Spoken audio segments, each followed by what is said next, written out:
Cactus High School. We're at 63rd Avenue and Greenway down here in the Phoenix, Glendale, Peoria area, and the rivalry is renewed. The Mingus Marauders on the road to take on the Cactus Cobras. This is a rivalry that goes well back. Both head coaches know each other extremely well, and it is going to be a battle. And it was one, you know what, I wish you would have experienced it during your 4 years and your tenure at Mingus Marauder football. Yeah, when I was playing, we never played Cactus. I wish we would have got the opportunity. I know there's a lot of tradition here. They're a good school.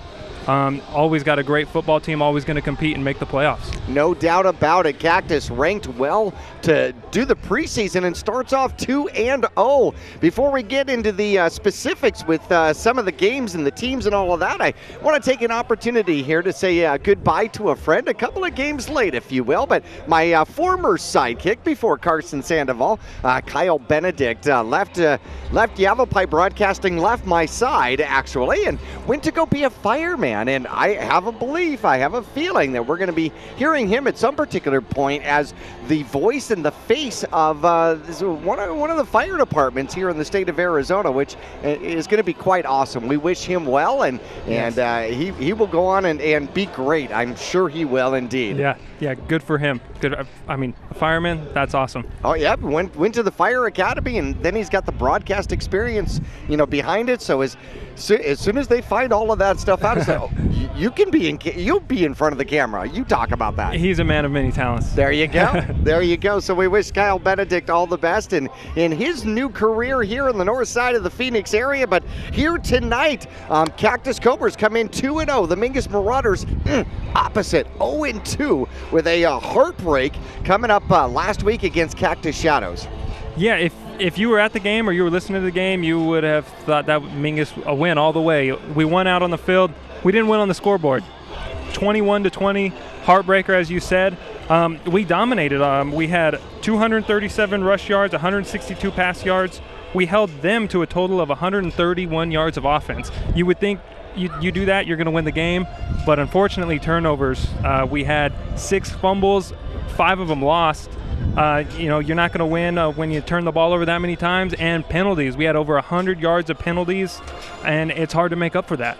Lots of woulda, shoulda, couldas, and we'll take a look at them all and see what we get to change here, or what Mingus changes here tonight against the Cactus Cobras. We're going to take a break and get into our Vinny's Pizza pregame report coming up right after this.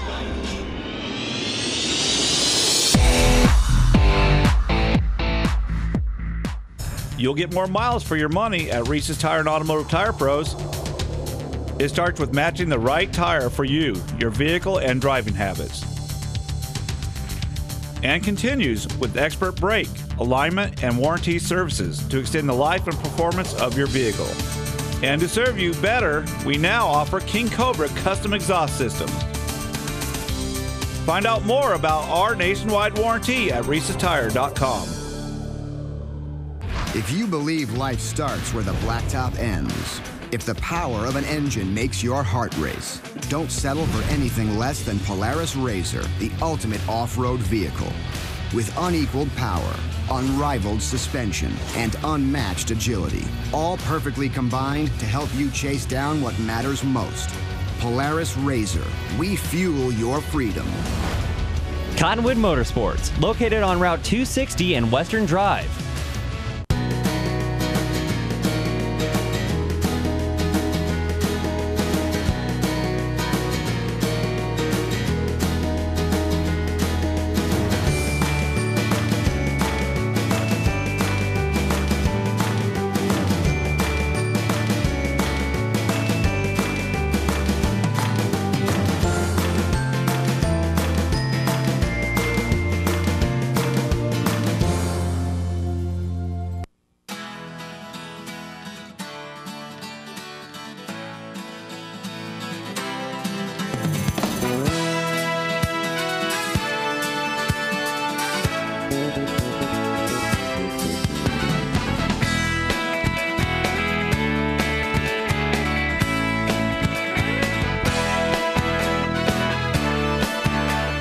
Our whole team is here to help you get the most out of each workout. Here at the Cottonwood Recreation Center.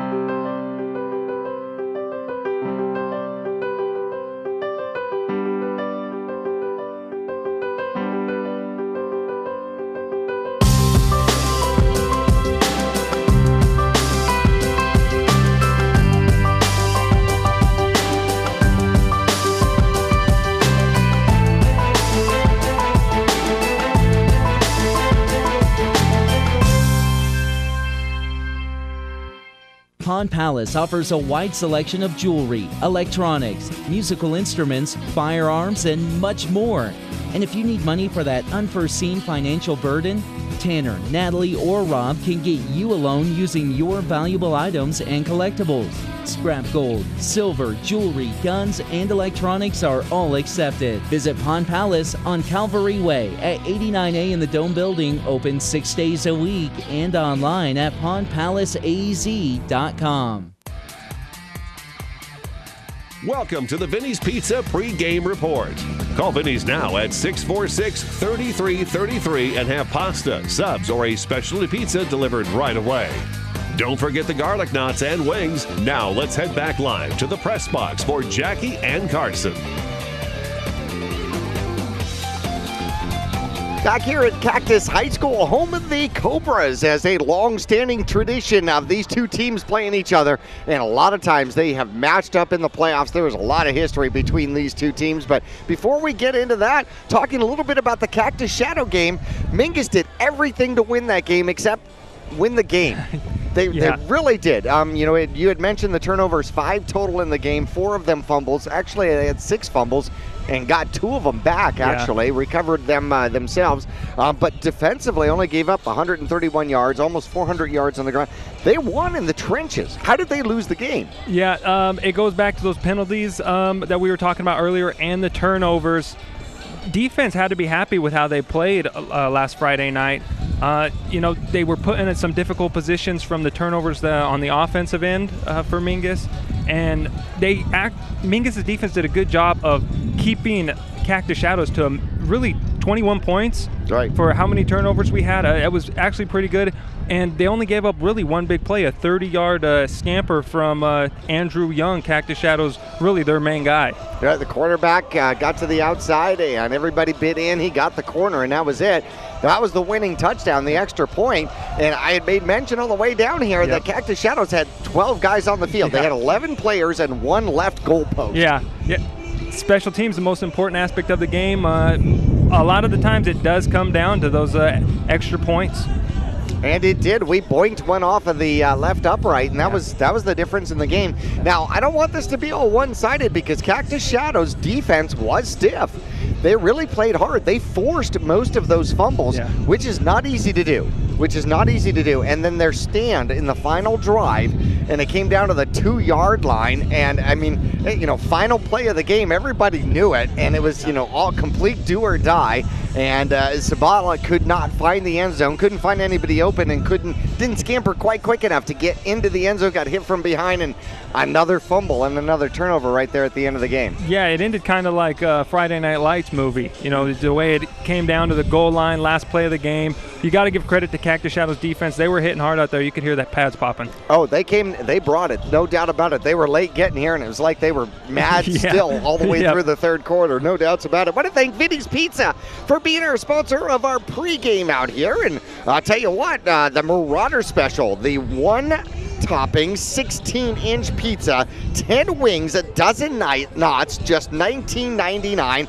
And it is available tonight. You can go over to Vinny's. You can listen to the radio. You can listen to the game while you're there. And if you dine in, they're going to give you a 2-liter bottle of Pepsi to go along with it.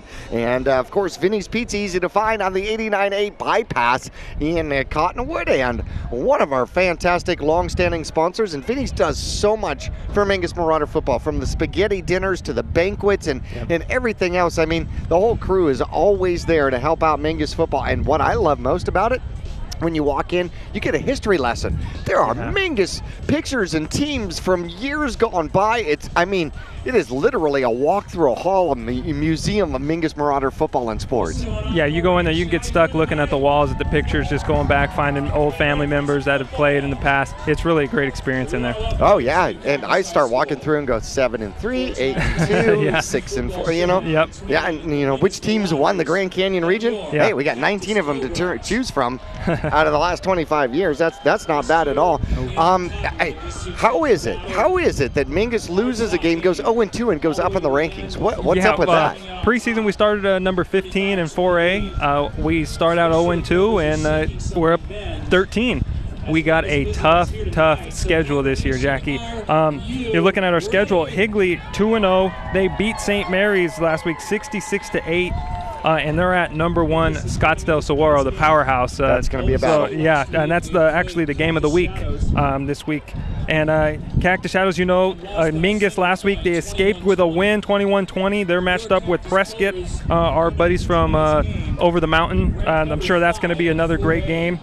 And we're here at Cactus tonight. Cactus last week, a come-from-behind win to beat a tough Marcos Deniza team, 13-6. Real defensive battle. That would have been, if you're a defensive fan, that would have been a game to be at. And then we had Lee Williams. They go 2-0 with a victory over Dysart, 22-10. Next up, they're facing their rival, Kingman Academy. Mojave lost to Lake Havasu, 35-19. Their record's 1-1 on the year. Tonight, they're on the road at Flagstaff. That's another Grand Canyon region game. And the Prescott Badgers, they get their first win, 49-6 over Combs. And tonight they face Cactus Shadows. We know something about them. That's going to be a good game over there. And our not so good friends, the Eagles. The rival. The rivals in green. They actually went 2-0, squeaking out a 21-20 win over Yonkers. They travel long trip for them to Mojave this week. We'll see how that bus ride affects them. You never like those long bus rides. And Coconino, they got thumped by Greenway. It was 46-14. They look to rebound tonight against the 3A division Payson Longhorns. And Peoria Sunrise Mountain cruises over Casa Grande 58-0. They scored 111 points in 2 games, only giving up 9 points. They take on a tough Liberty team tonight. That's our final game of the season. In fact, we played them back-to-back last year. Final game of the season and first round of the playoffs, and both of them on the road. Of course, it was a thump and thump. So that was tough. They have definitely reloaded nonetheless. We're going to take a break here from Cactus High School, the Vinny's pregame report. When we come back, we're going to take a look at the 2 teams here, the Cactus Cobras, the Mingus Marauders. It'll be a good one. We'll see you on the other side of the break.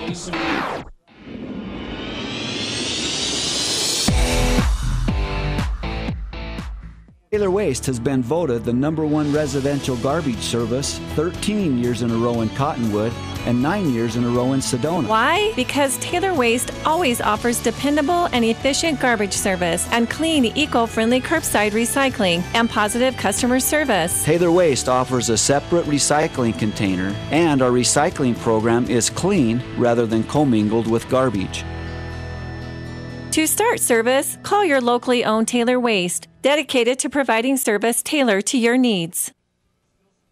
Two things we can count on every year: a new set of tax rules and great weather here in northern Arizona. Jackson Hewitt Tax Service, locally owned and operated by Lewis Rice since 1997, is here for you all year long. Your neighborhood Jackson Hewitt Tax Office will help you in all of your taxing situations. Electronic filing is always free with your tax preparation at Jackson Hewitt Tax Service. Get more in return. Call 1-800-234-1040 for an office near you.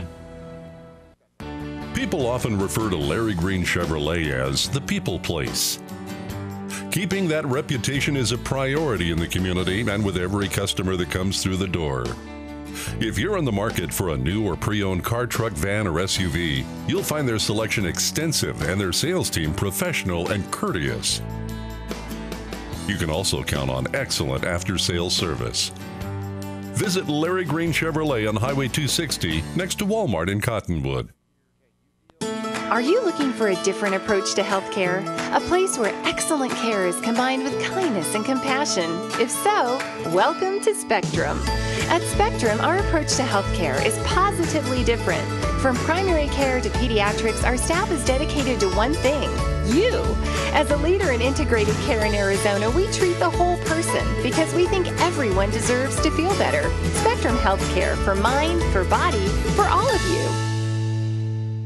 For 30 years, Roxu screen printers have provided Northern Arizona with clean, crisp, quality screen printing. They work with you to make the right choices in creating the right artwork and message to put forth your best image. Choose from brand name products and even fashion-forward designs, including caps, tees, sweatshirts, polos, and jackets. Make Roxu your choice for work and sports uniforms, workwear, resort wear, and more. Find out more at rokzootees.com. Roxu screen printers in Cottonwood, where clothing comes to rock.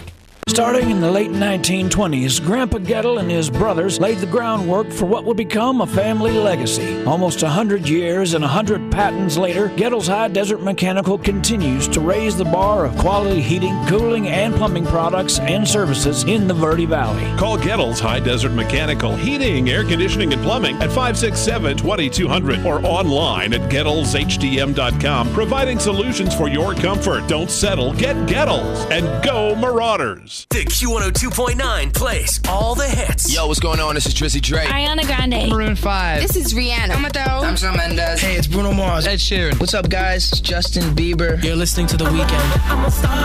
Start your day with Brian James in the morning.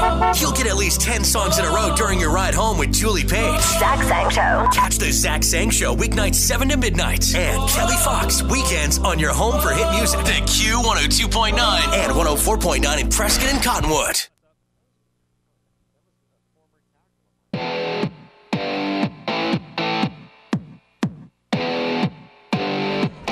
Back here at Cactus High School. Well, if you are not with us, then I'm going to suggest you go to Vinny's and be there. Dine in at Vinny's and get a free 2-liter of Pepsi with your Marauder special out here. And, of course, at lunch, great place to go. Free soda with the purchase of 2 slices at Vinny's, of course, on the 89A bypass in Cottonwood. Taking a look at the home team here, the Cactus Cobras, 2-0, and they've got some impressive ground game out here. Yeah, Jackie, starting with Demario Norris, he's got 33 carries on the year, a total of 272 yards. He's averaging 8.2 yards a carry. That's almost a first down every time he touches the ball. He's got a total of 3 touchdowns, and they also got a quarterback who can run it. That's Mahal Lee. He can also throw it. He's thrown for 235 passing yards this year, and he's got 3 touchdowns. You got Flores as well, the sophomore from Cactus, 204 yards on 8 carries, only played against Bradshaw, didn't play last week at all. Yeah, over 200 yards on the ground, then doesn't play the next game. We're not sure why. I think we're going to find out, once the game gets started. 848 total yards for the Cactus Cobras from the line of scrimmage for the 2017 season. That's over 2 games. That's over 2 games. 425 yards a game kind of a thing. Well, the Mingus Marauders coming into tonight. Interesting enough, just about as balanced an attack as you can get. Mingus has got 268 passing yards and 240 rushing yards on the season.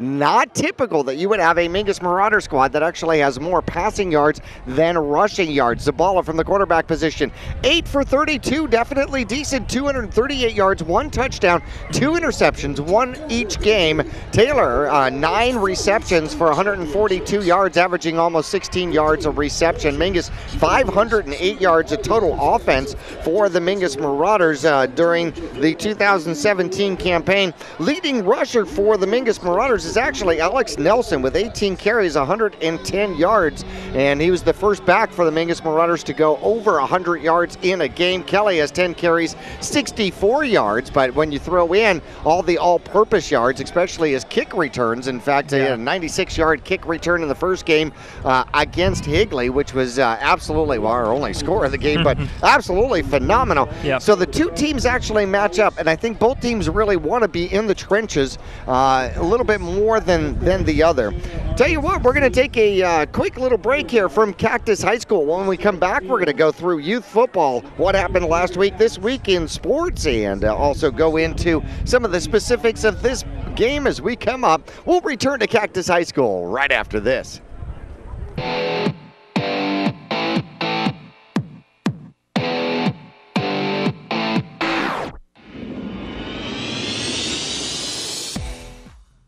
Since 1925, Tiffany Construction has worked with developers and local and federal government to build, expand, and improve infrastructure, roads, drainage systems, and subdivisions. From concept to completion, the Tiffany Construction team provides a full complement of construction services and state-of-the-art delivery methods customized to fit your needs and budget. They're Arizona's longest tenured family-owned and operated civil contractor and proudly serving the Verde Valley since 1991. Tiffany Construction, knowledge and experience to bring your project to reality. Cliff Castle Casino Hotel. The perfect place to eat. The perfect place to party. The perfect place to laugh. The perfect place to bowl. The perfect place to play. This has been the Vinny's New York Chef Pizza pregame report. Call Vinny's now at 646-3333 for pickup or delivery and have delicious pasta, subs, or a specialty pizza ready to go by game time. Vinny's Pizza, located at 516 East Highway 89A in Cottonwood, or call them at 646-3333. We'll return for kickoff right after this.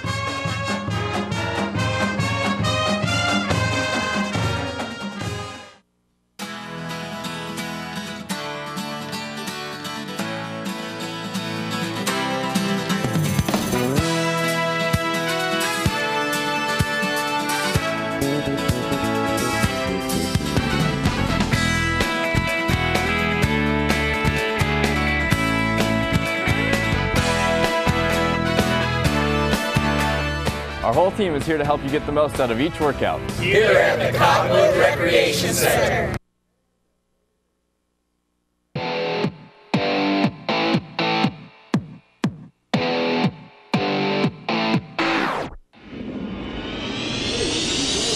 Welcome back to Cactus High School. The Vinny's Pizza pregame report has come to a close. We got about 3 minutes or so before the coin toss out here, and lots of things going on. Football throughout the Verde Valley. What's going on? You know, always good. More football, the better. If you get an opportunity, go out and watch these youth football players. They love, especially when the high school football players show up to their games. I remember when I was playing youth football, it was such a treat having the older guys come and watch you and support you.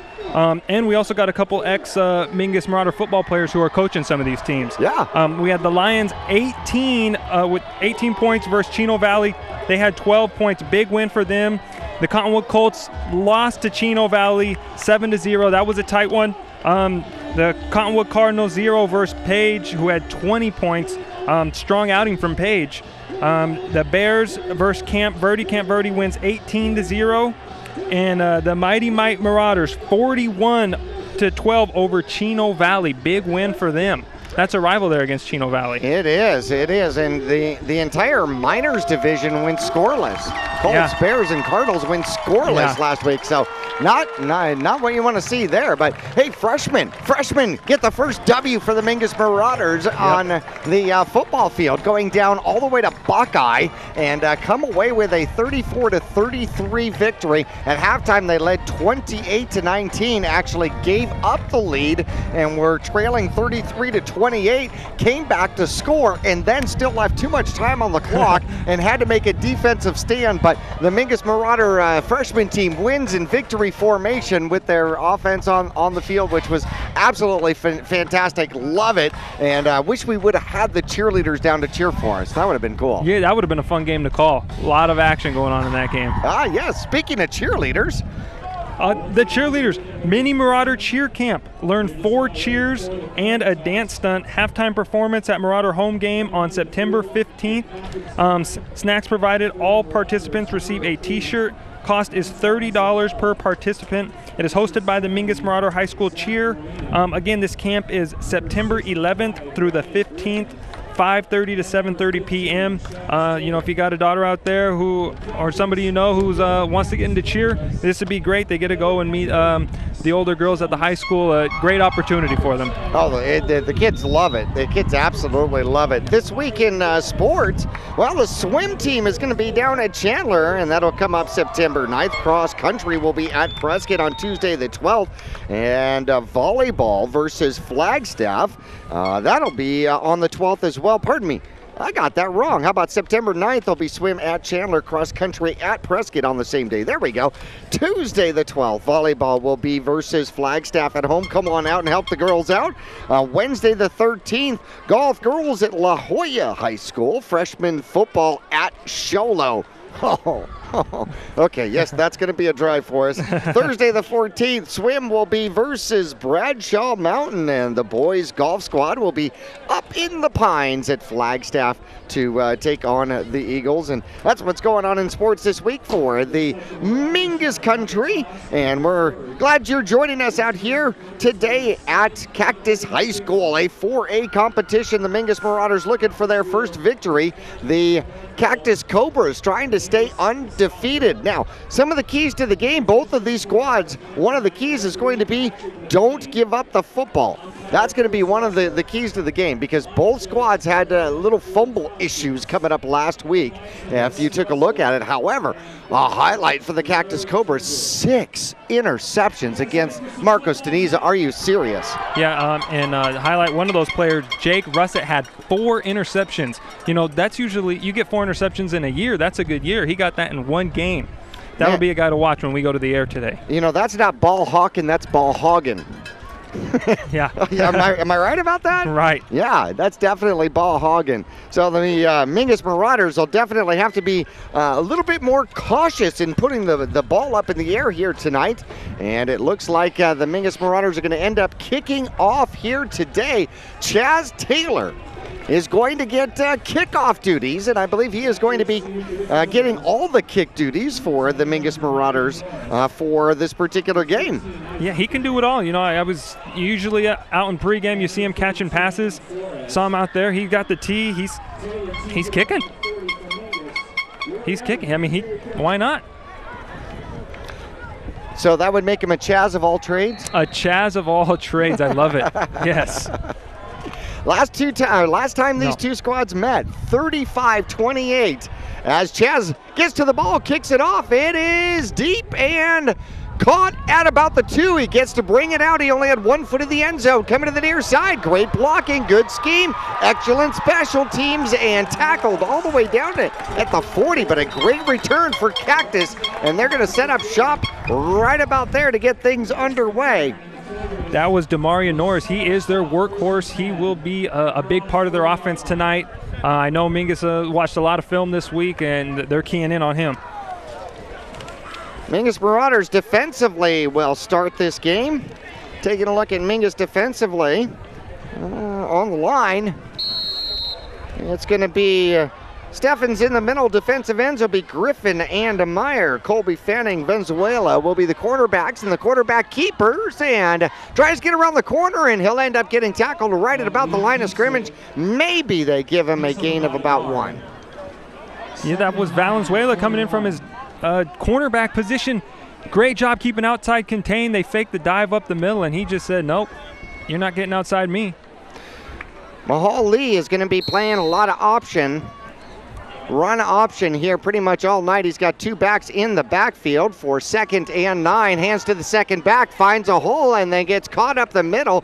Streck at the bottom of the pile, getting Norris, and wraps him up as they got a offensive lineman completely turned around and allowed the Mingus Marauders to just flow into the backfield.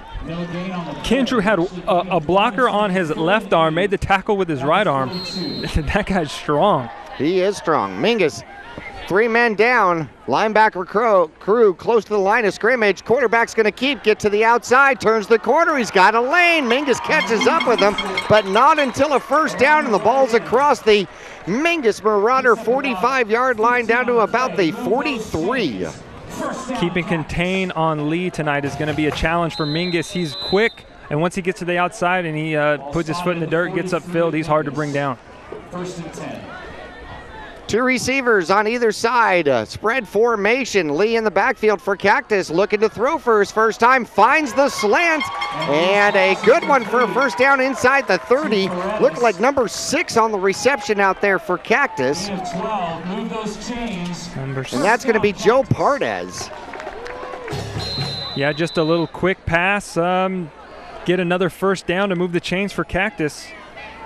Back-to-back 15-yard plays for Cactus. Now a quick screen to Norris on the near side. He'll get wrapped up and caught up, and it looked like Justin Link gets him for a short gain. Yeah, they're going to give him a good solid 5 on the reception. Oh, that is pretty generous. Trying to set up the screen to the left side of the field. Link fought off his blocker to come up and make the tackle. Good open field tackle. 3 men in the backfield behind the quarterback, full lineup, and they're going to go right up the middle of the trap, and still churning the legs for enough for a first down is Norris, and he'll pick up about needed 4.5, got 5. Running really hard up the middle. You know, his legs, I was watching him, didn't stop moving. He was just going up there. Those high knees, those drills you work before the game. Now this is a I formation for sure. Snap, first back through, and no, it's a pitch to the outside, and trying to get to the outside, number 21 doesn't get the corner. Mingus will track it down and catch him in the backfield. So Norris, actually it was Flores going up the middle. I am sorry about that. Norris gets to the outside and loses a couple of yards. Yeah, we actually had a penalty on the play. It's going to be holding on Cactus. But that was Chaz Taylor coming up from his free safety position for the loss of yardage there. Great job flying up from that free safety position. He read that well. He wasn't faked at all by the dive up the middle.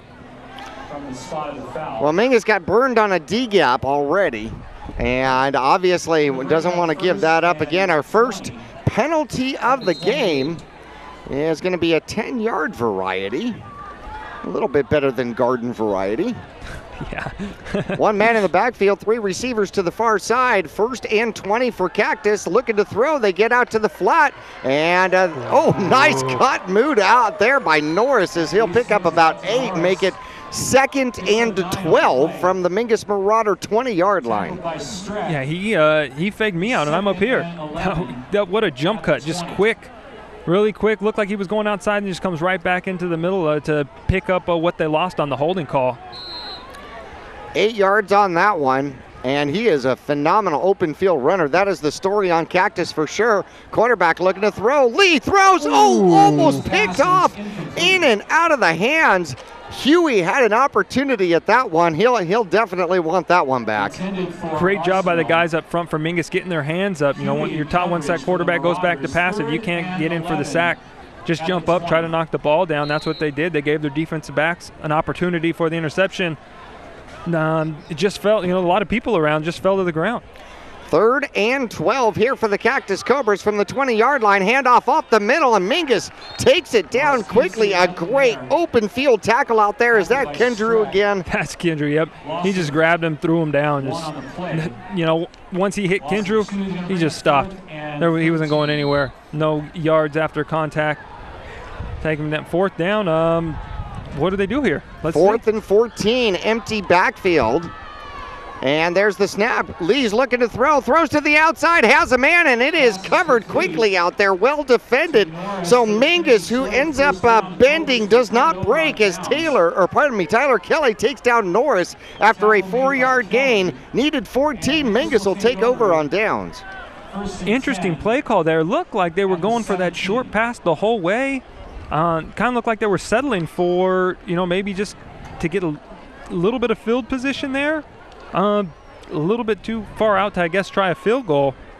Well, Mingus will take over on downs. Carson, I'll tell you, if I got the likes of Norris out there in open field, I mean, seriously, yeah. I'll take my chances with one-on-ones. And I'll take my chances with Kelly out there too. Handoff up the middle for the Mingus Marauders, and it looks like Colby Fanning gets the first run of the game for the Mingus Marauders. Give them 3, and Mingus not quite out of their own red zone. No. Tip of the ball sitting right there at the 20. Yep. Let's see. Be interesting to see how Coach Young wants to come out and start this game. Well, he wants field position to start with. Spread for the Mingus Marauders. One back in the backfield. That'll be Colby with Zabala.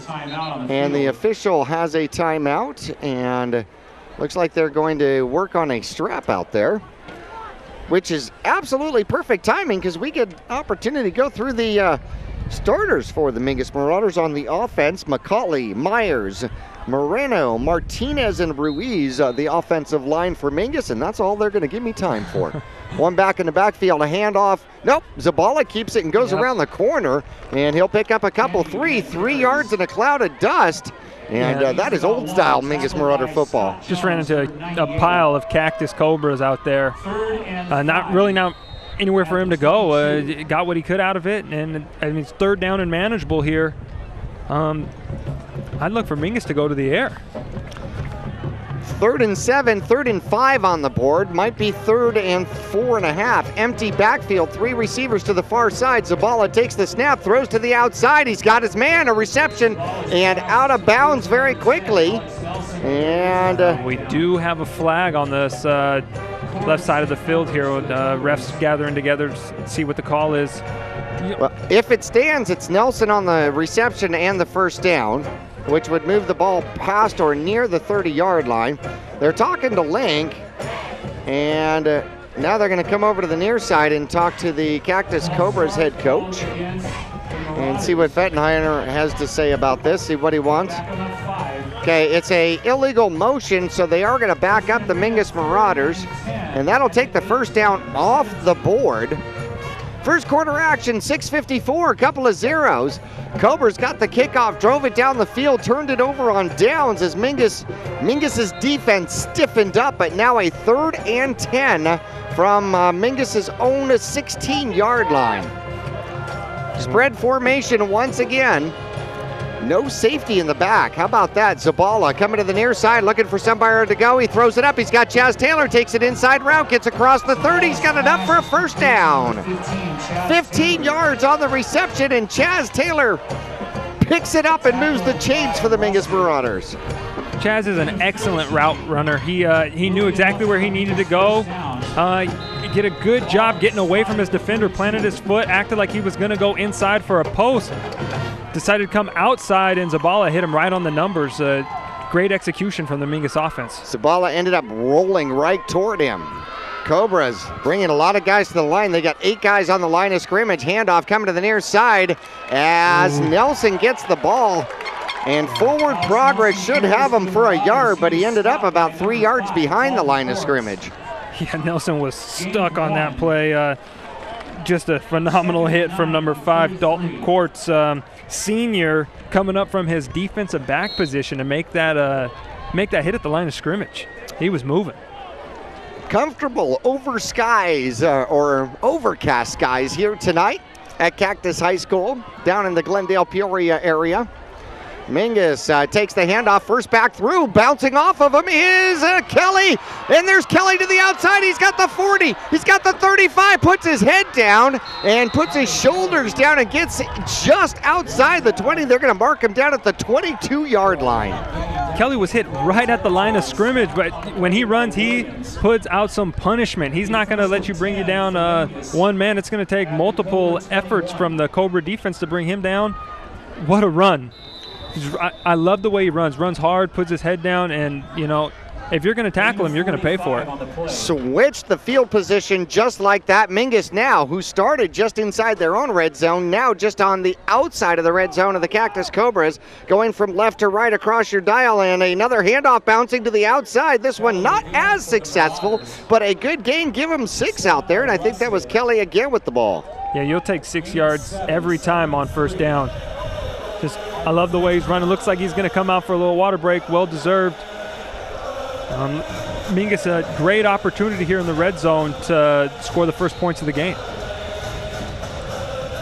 That would be huge. Now remember, when these two squads matched up last year, Mingus, the big underdog, came back with 21 points in the fourth quarter to upset the Cactus Cobras at Mingus last year, 35-28.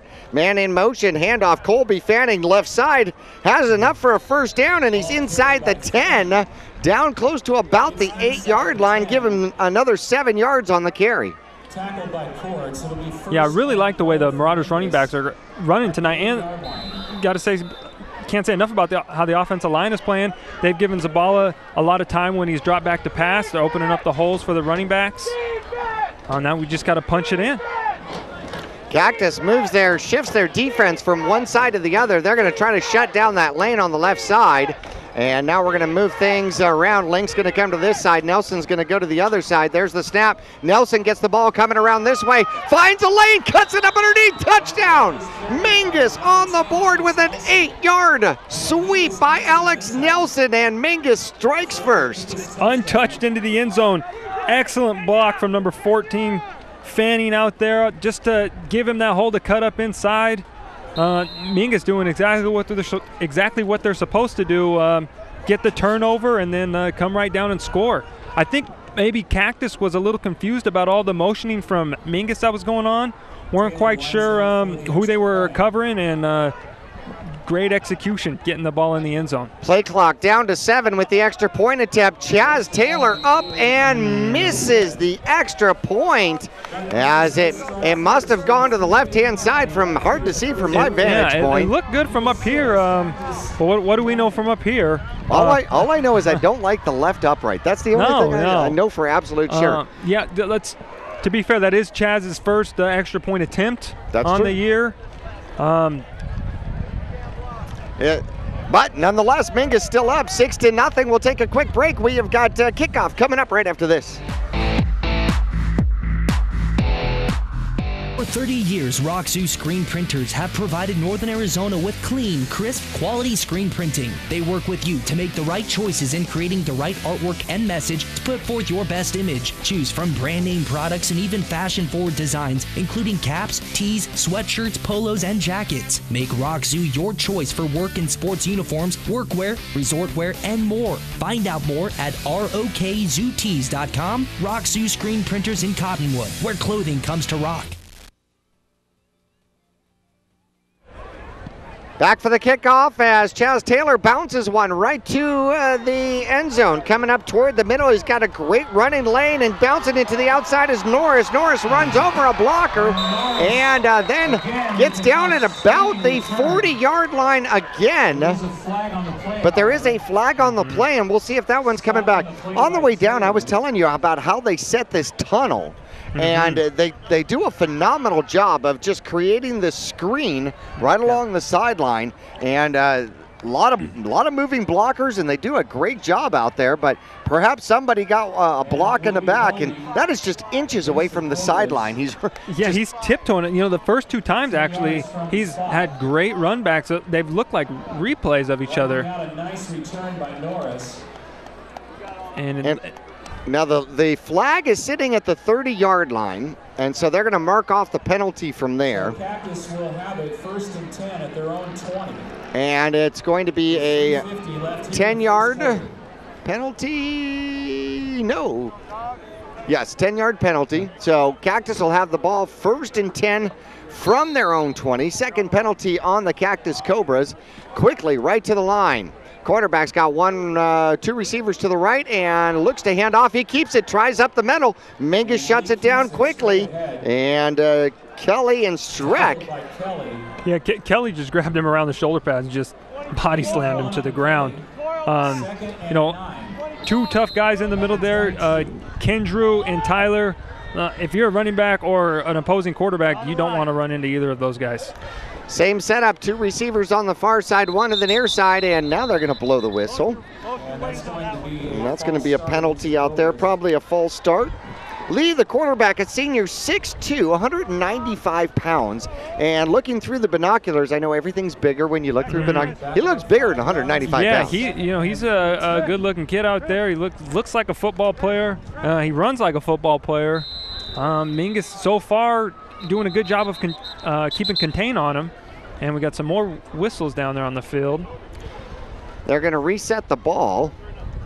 And the umpire tried to give Mingus an extra yard defensively. Hey, we'll take what we can get. Line judge on the far side caught it. There's the snap. Lee looking to throw. Waiting for his receiver to get outside, and he has him wide open. Number 85, Chaz Taylor, trying to chase him down. Takes the legs out at the 45-yard line. But a huge gain out there as a 37-yard pass play goes to a wide open drag route across the lane. Yeah, they set up the wide receiver on the far side. It was Norris. They did a crossing route, kind of a long play to develop, but the Cobras offensive line did a great job giving Lee time, and he put it right on the numbers.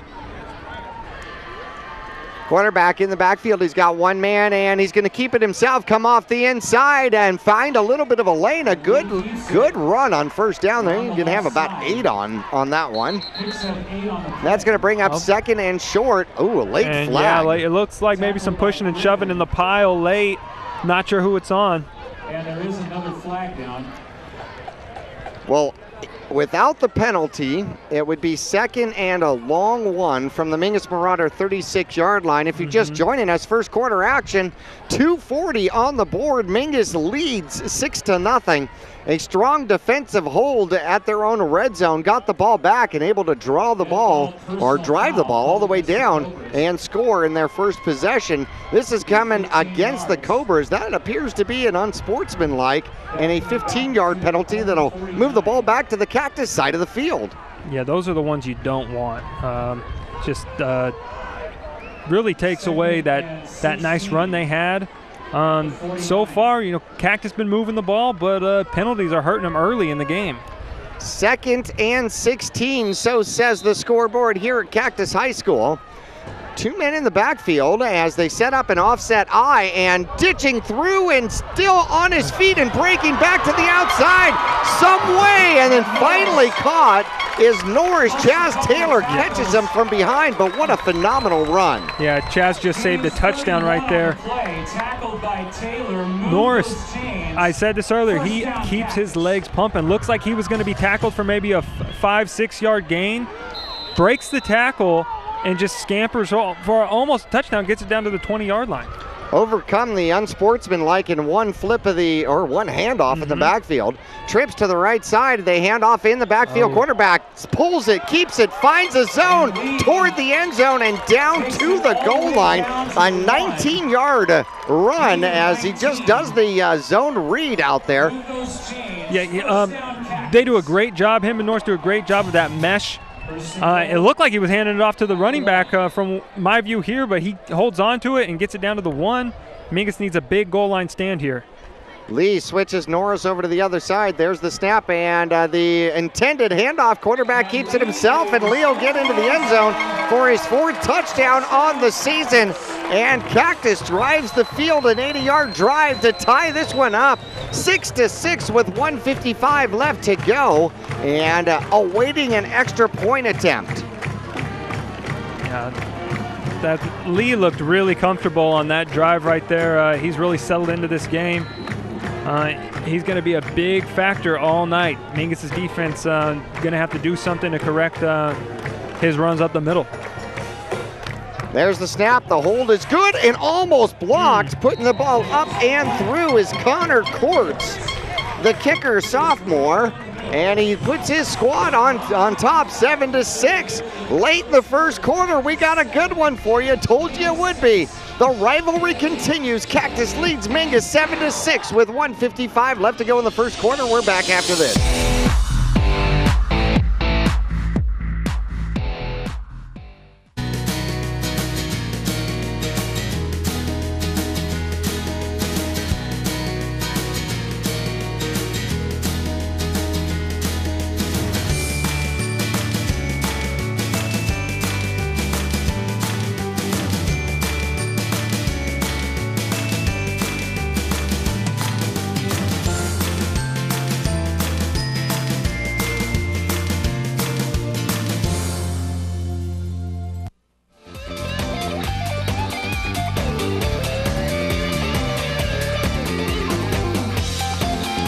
Bunch formation with the kickoff in between, almost entirely in between the two hash marks. The ball sits on the right hash, going from right to left across your radio dial. Kelly and Nelson back deep for the Mingus Marauders, and it's a spinner. Short man up, looking for a hole, and bouncing off of one Cobra, and then coming down is going to be Zabota. Decent return. It'll bring it out to about the 30-yard line. Yeah, I want to go back to Mingus' first offensive drive. They've had a, start the year 0-2, come to a tough away game here. It could be very easy to, hang your head. They put a great drive together after the defense turns the ball over, and they go down. They convert a long third down play, pass to Taylor, and then they march down the field and put the ball in the end zone. Well, Mingus, a great drive on their first drive inside, actually started at their own 16-yard line. So this kind of field position must feel fantastic. Well, the Marauders didn't like, I guess, what was out there or how it was lined up, or somebody didn't have their shirt tucked in. No. And called timeout. We're going to take a quick break with them. We'll return to Cactus High School right after this.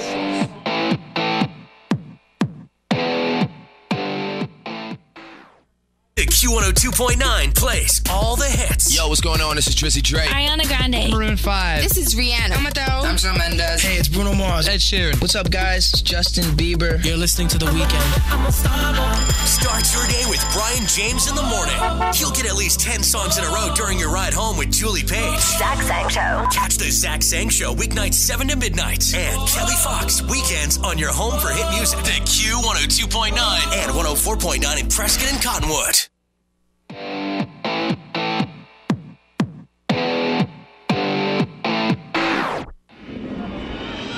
Mingus with the ball, getting ready for the play with two receivers to the near side. Taylor all by himself, one-on-one on the far side.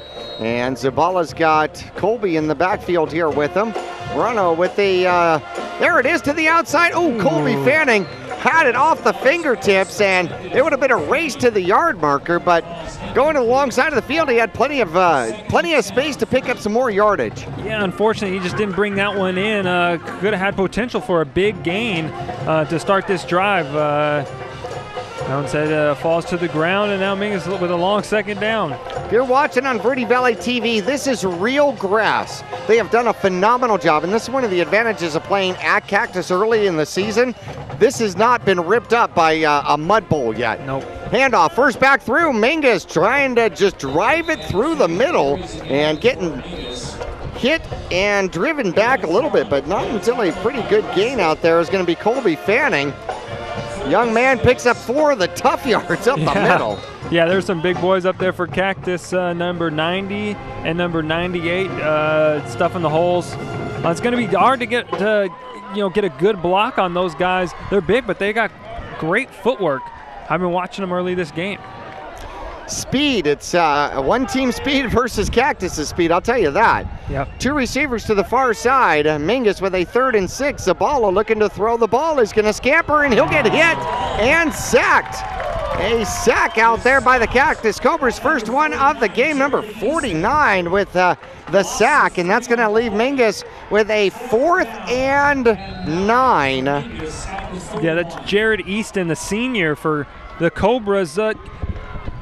Tried to give him a stiff arm there. He fought it off and dragged him down. Big tackle there, brings up the punt.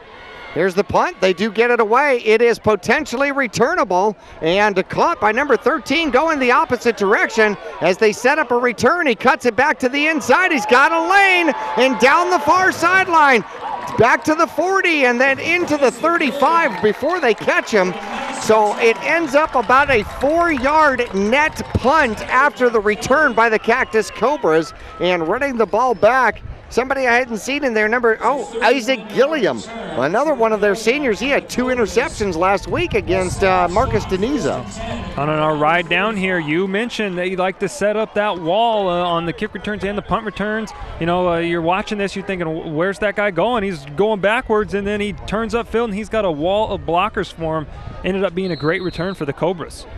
Less than 18 seconds left to go in the first quarter. No backs in the backfield. Lee looking to throw. He's got plenty of time. He's going to go to the right. Shuffles, throws, finds a man down the sideline. He steps out of bounds at the 15-yard line, but a 20-yard pass play on the far side goes to number 81 inside the red zone against Mingus once again. Yeah, on being a defensive back on that play, it's tough because quarterback's got a ton of time back there to throw it. You're chasing your man all over the field. You know, after 5-6 seconds, it's hard to cover your man. Peyton Arsenal caught that one. They're going to hand it off, and into the end zone from 16 yards out as Norris found a lane and took advantage like he was running down the hallway to class.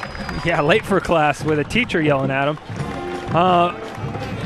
Really just too easy right there for Cactus. He goes in untouched off the right side, and you know, just like that, you thought Mingus had some momentum. They're down 13-6.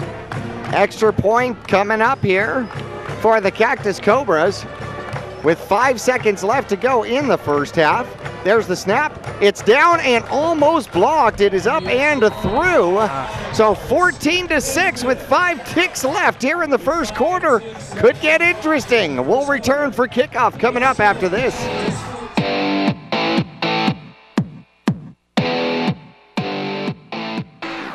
Two things we can count on every year: a new set of tax rules and great weather here in northern Arizona. Jackson Hewitt Tax Service, locally owned and operated by Lewis Rice since 1997, is here for you all year long. Your neighborhood Jackson Hewitt Tax Office will help you in all of your taxing situations. Electronic filing is always free with your tax preparation at Jackson Hewitt Tax Service. Get more in return. Call 1-800-234-1040 for an office near you.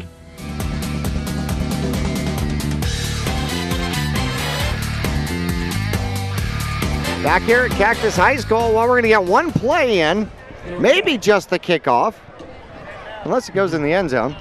And then we get two before the end of the first quarter.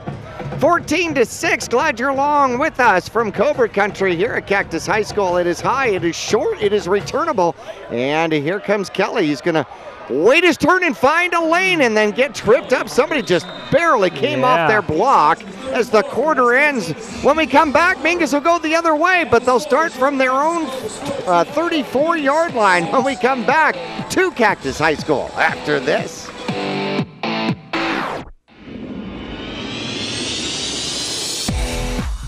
You'll get more miles for your money at Reese's Tire and Automotive Tire Pros. It starts with matching the right tire for you, your vehicle, and driving habits. And continues with expert brake, alignment, and warranty services to extend the life and performance of your vehicle. And to serve you better, we now offer King Cobra custom exhaust systems. Find out more about our nationwide warranty at Reese'sTire.com. Taylor Waste has been voted the #1 residential garbage service 13 years in a row in Cottonwood and 9 years in a row in Sedona. Why? Because Taylor Waste always offers dependable and efficient garbage service and clean, eco-friendly curbside recycling and positive customer service. Taylor Waste offers a separate recycling container, and our recycling program is clean rather than commingled with garbage. To start service, call your locally owned Taylor Waste, dedicated to providing service tailored to your needs.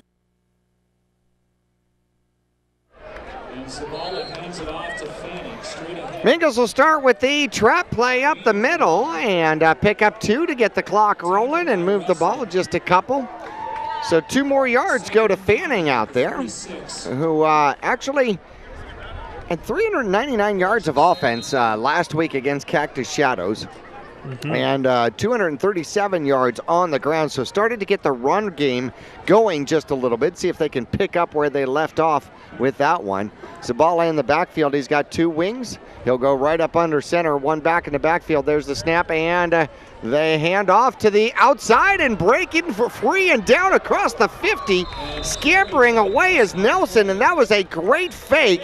Thought it went up the middle. The second back got the ball and took it around the corner. But there is a flag at the 34-yard line. And if it goes against Mingus, that will negate a 17, 18-yard run by Nelson. Yeah, that'll be unfortunate if it is. And another big play for Mingus taken away. Penalties are going to hurt you. We had a bunch of them last week. You definitely want to cut down on that. Penalties are going to happen throughout the game. It's just a part of it, but it's those ones right there that that you can really avoid, just being smart. 2nd and 13 now for the Mingus Marauders. They're going to come out. They put Calandra to the far side, near side. They've got Nelson out there. And there's the snap, looking to throw, and they throw right at Strack. And it was just a little bit over Strack, but underthrown as Bessler was streaking down the far sideline. Yep. And opening that up underneath, but it's a 3rd and 14 now for the Mingus Marauders. Zabala now 1 for 3 throwing the ball, 1 completion to Chaz Taylor for 15 yards. There's the snap, and up the middle it goes. The Mingus Marauders get pretty decent yardage off it, not quite enough. They'll pick up 8, and that might mean punt time for Mingus. Yeah, the play previous to that, the pass to Kendra, it looked like getting off the line he was grabbed. Being that close to the line of scrimmage, you are able to grab the receiver, just unable to get away from that defender, and it looks like that's why that ball kind of sailed. Looked like it sailed. Kelly's out to punt, and there's the punt. It's a pretty decent one. See if it gets – no, it is caught. He's going to come to the near side. They're setting up that return once again. Mingus cuts him to the inside, and he's still on his feet. Mingus finally traps him down at the 40-yard line, and special teams play definitely goes the way of the Cactus Covers. They tried to kick it completely away from where they were setting it up, and he just sprints across the field. Yeah, it looked like don't see much wind out here tonight. Looked like that ball was going to get past the returner, but he catches it, and Cactus has that punt return set up down to a science. Where's this guy going? Oh, wait, there's his blockers. He gets to the outside, looked just like last return. 2 men in the backfield for Lee. He'll take the snap. He's looking to throw. He's got plenty of time. Throws downfield. He's got a man open and caught into the end zone. Just too much time out there. Unable to keep everybody covered. And number 81 on the reception. That's his 2nd catch of the game. And that's going to be Arsenal, to the wide receiver. Just came across on a long cross going toward the corner and finally got himself open and behind the Mingus Marauder corners. Yeah, same play they ran earlier in the game in the first quarter where they picked up about 35 yards, just a crossing pattern. Offensive line giving them a lot of time to throw the ball. Beautiful ball from Lee. Just hit his receiver in stride, and he walked right into the end zone. 10:04 left to go, and the extra point attempt is going to go backward as a little premature movement is going to cost him 5, so it's going to be a little bit longer for the extra point attempt for the sophomore out there. Courts will line it up. And looking for the snap. There it is. Mingus comes after it and blocks it. The extra point is blocked. Mingus had 2 guys in there as Zabota and Tyler Kelly combine in on the block for Mingus. 10:04 left to go, 20-6. Could it be a momentum change? We'll find out with the kickoff coming up after this.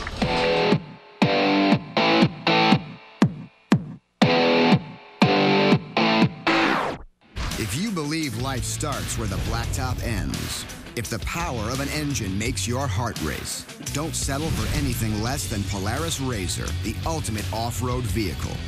With unequaled power, unrivaled suspension, and unmatched agility, all perfectly combined to help you chase down what matters most. Polaris RZR, we fuel your freedom. Cottonwood Motorsports, located on Route 260 and Western Drive.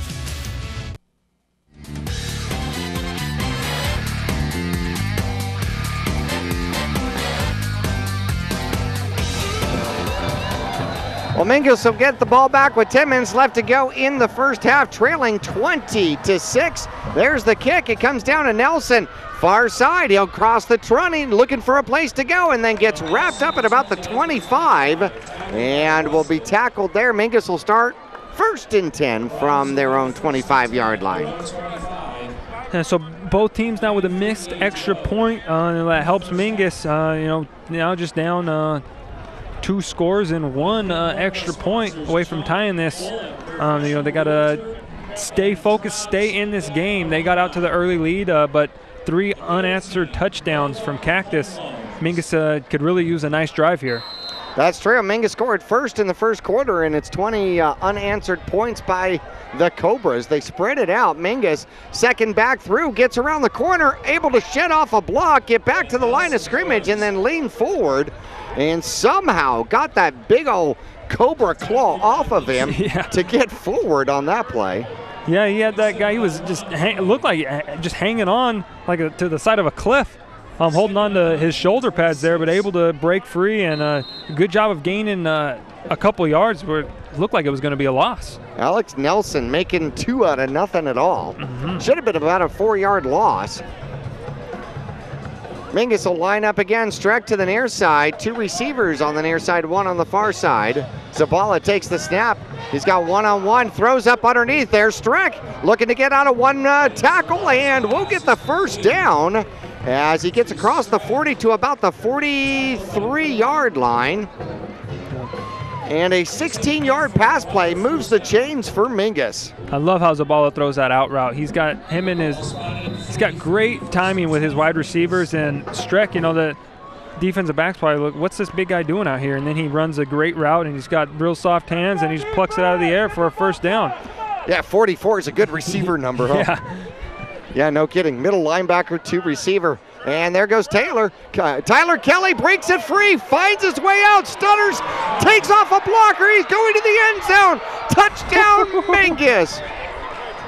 57 yards, and he was tackled, spun right through the middle, finds the lane, burst of speed. 3, 4.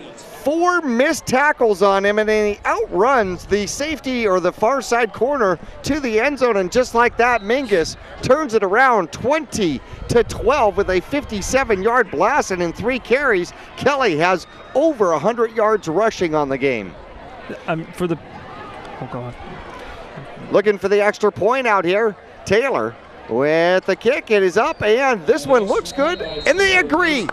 The extra point is good, right. So 20-13, and Mingus strikes quickly in 3 plays, makes it a 1-score game here from Cactus. We'll return to the home of the Cobras coming up after this.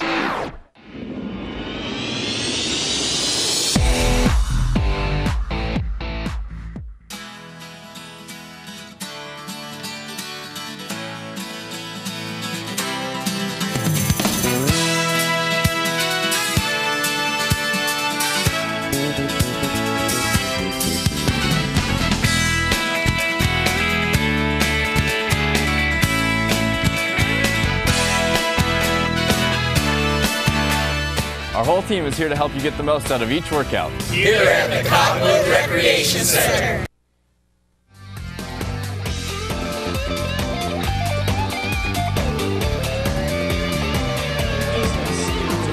Getting ready for the kickoff. Mingus will be kicking off, and Rodriguez will come back out to kick off for the Mingus Marauders as Taylor will get a break. Yes. Mingus lined up, kicking off right from the middle. Yeah, he's got to go ice that thing. And there's the kick. Rodriguez puts it up. It's deep. It's toward the middle. It will bounce, get down to about the 3-4 yard line as they set up a return on the far side. Mingus trying to get out of it, and Nelson, what a phenomenal job fighting his way out of the block, and there's a flag on the play right there. Yeah, the returner had about 3 blockers ahead of him, and Nelson just sidestepped all of them and made the play. If I can, I'd like to go back to that touchdown run from Kelly. Please do. He broke 2 tackles. The third tackle he breaks, he's getting spun around, and while he's got a guy at his ankles, he's also stiff-arming another tackler while he's doing that, and he's out there dancing. He looks like the toughest ballerina I've ever seen in my life. There we go.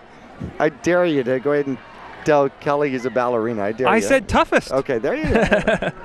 All right. Great run. 5th penalty against the Cactus Cobras, a 10-yard block and blocking penalty, or block in the back penalty. And Cactus, who has not shown much of a problem moving the ball, will actually start from their own 12-yard line, 139 yards in the air, and they will hand off tackle, near side. Mingus will finally capture it, collect it up, and the pile's still going forward, and they haven't blown this one dead. And finally they do, after a 13-yard, 12-yard carry as the ball gets up to the 23-24 yard line. Looks like they could have maybe blew the whistle at about a 6 or 7 yard gain, but refs just letting them play on. That's when you know nobody went low, when the pile still moves like that. Handoff going up middle, off tackle once again, missed tackle, jumps in the air. Norris caught by Chaz Taylor. He says, I got the right ankle, and it's still enough for close to another first down. Chaz is a pretty tall kid out there. Not going to jump over him. 76 yards on 6 carries for Demaria Norris from Cactus out here, 2nd and inches. Mingus comes back to the line after making this one 20-13, looking for a stop with 7:45 left to go in the first half. Quarterback out of shotgun, looking to hand off. He'll keep it himself, run it up the middle. Mingus catches him from behind, and then he still drags us forward as Meyer goes for a ride. I hope he got a 2-ticket ride out of that one. 5-yard gain and a first down. Cactus moves the chains to their own 39-yard line. Yeah, Norris, number 21 for Cactus Shadows, coming back into the game. I wouldn't be surprised if they gave him the ball right here. Wouldn't be surprised at all. 3 receivers to the near side. There's the snap, and quarterback's going to look to throw the ball. He's got a little bit of room to run up the middle, gets out of the pocket, and coming up with a big hit is going to be Sabota. And not a good thing as Lee is on the ground. That one hurt. And the tackle, Sabota came up, and Sabota came up hard. And a clean tackle, a clean hit, but I don't think Lee ever saw him coming.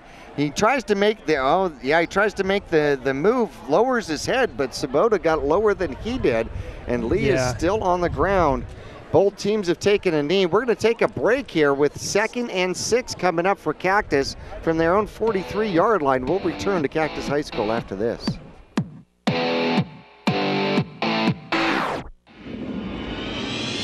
In the late 1920s, Grandpa Gettle and his brothers laid the groundwork for what would become a family legacy. Almost 100 years and 100 patents later, Gettle's High Desert Mechanical continues to raise the bar of quality heating, cooling, and plumbing products and services in the Verde Valley. Call Gettle's High Desert Mechanical Heating, Air Conditioning, and Plumbing at 567-2200 or online at GettlesHDM.com, providing solutions for your comfort. Don't settle, get Gettles, and go Marauders!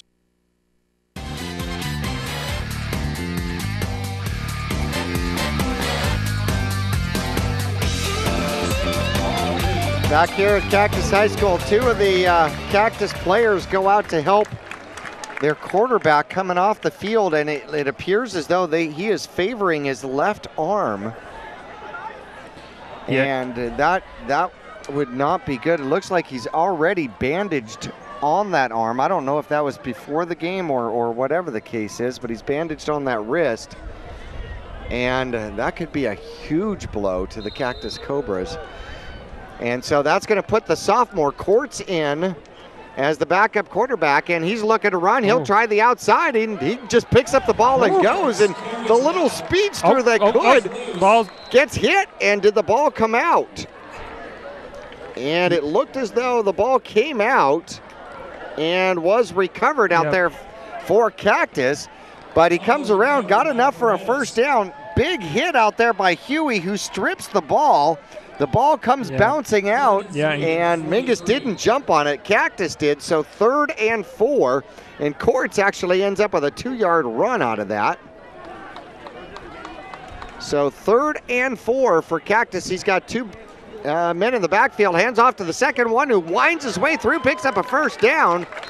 Huey again in on the tackle, and Link in on the tackle as well, but Flores comes through and picks up the first down. Anthony Flores with his 3rd carry of the game picks up 8 on that one. Oh, yeah. First time we've heard of him since that Bradshaw game. Well, he's got 3 carries. Quarterback hands it off up the middle. Mingus just absolutely would not allow that one to happen. And Norris gets stuck by Streck and Nelson, and I'm not sure who else was in on that, but there's about 4 Marauders. Yeah, they were in there making, that was Sheridan Stevens, the junior, coming in there grabbing the legs. Good swarm from the Mingus defense. Looked like maybe on that first play they were kind of surprised by Court's speed. Maybe weren't expecting him to be as fast as Lee. Especially when he's the kicker. Yeah. What are you kidding me? The kicker can run? Are you kidding? Quick pass near side. They get it out to Norris in space. He goes inside, outside, uses his blockers. Kelly catches him, and he and Nelson toss him out, but it's close to a first down and another 11-yard run. Yeah. Kelly just grabs him with one arm, swings him out of bounds. 86 yards on 8 carries for Demarion Norris, and actually that was a completion. What am I doing? That was a pass completion out there. That is his 3rd catch. Courts takes the snap, hands off. No, he's going to keep it himself. Ditch back up underneath, and the speedster that could gets tackled after about a 7-yard gain, and the sophomore taking advantage of his time on the field. Yeah, Streck was out there, had great containment. That Courts, though, he's not the biggest guy, but he's quick. He's sneaky out there. He got skinny, as you like to say, Jackie, and just got through the little hole that was there and picked up some nice yardage. Yeah, getting skinny, right? Yeah, going sideways through through the hole, right? And looks to hand off. They're going to try the left-hand side. Got caught in the middle, cut it back up, is still on his feet. And Norris just will not go down on 1st, 2nd, 3rd, 4th, or 5th contact. No, yeah, that was Tyler Kelly actually got in there, kind of disrupted the play at first. Ball went to the outside. He stuck with it, though, and when Norris made the cut to come back, he jumped on him and fortunate enough to bring him down because, like you were saying, he just doesn't go down at first contact.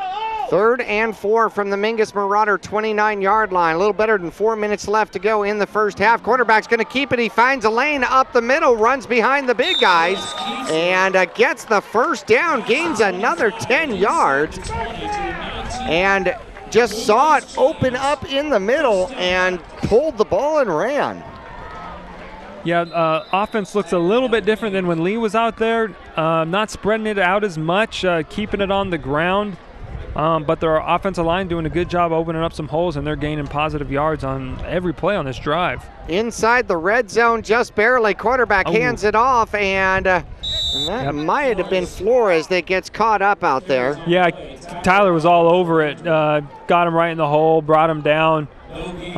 He's all over the field tonight. Defense, offense, special teams. As you can see, looks a little bit tired out there right now, but that he's doing everything. A loss of 1, 2nd and 11 from the Mingus Marauder 20-yard line. Cactus trying to score again, extend their lead. They're already on top, 20-13. Quarterback takes the snap, hands it off to Norris. Norris going to the outside, cuts it in. Got run down from behind after a short gain, and you got to cover all cutback zones with this young man. Yeah, that was number 52 for Mingus. Just body slamming him. I wouldn't have wanted to been on the running end of that play. WWF move. Yeah. And 52 might be Griffin out there, one of the sophomores for Mingus, catching him from behind.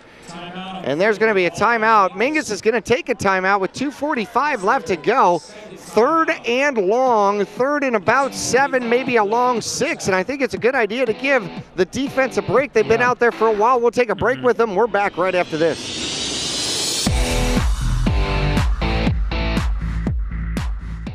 People often refer to Larry Green Chevrolet as the people place. Keeping that reputation is a priority in the community and with every customer that comes through the door. If you're on the market for a new or pre-owned car, truck, van, or SUV, you'll find their selection extensive and their sales team professional and courteous. You can also count on excellent after-sales service. Visit Larry Green Chevrolet on Highway 260 next to Walmart in Cottonwood.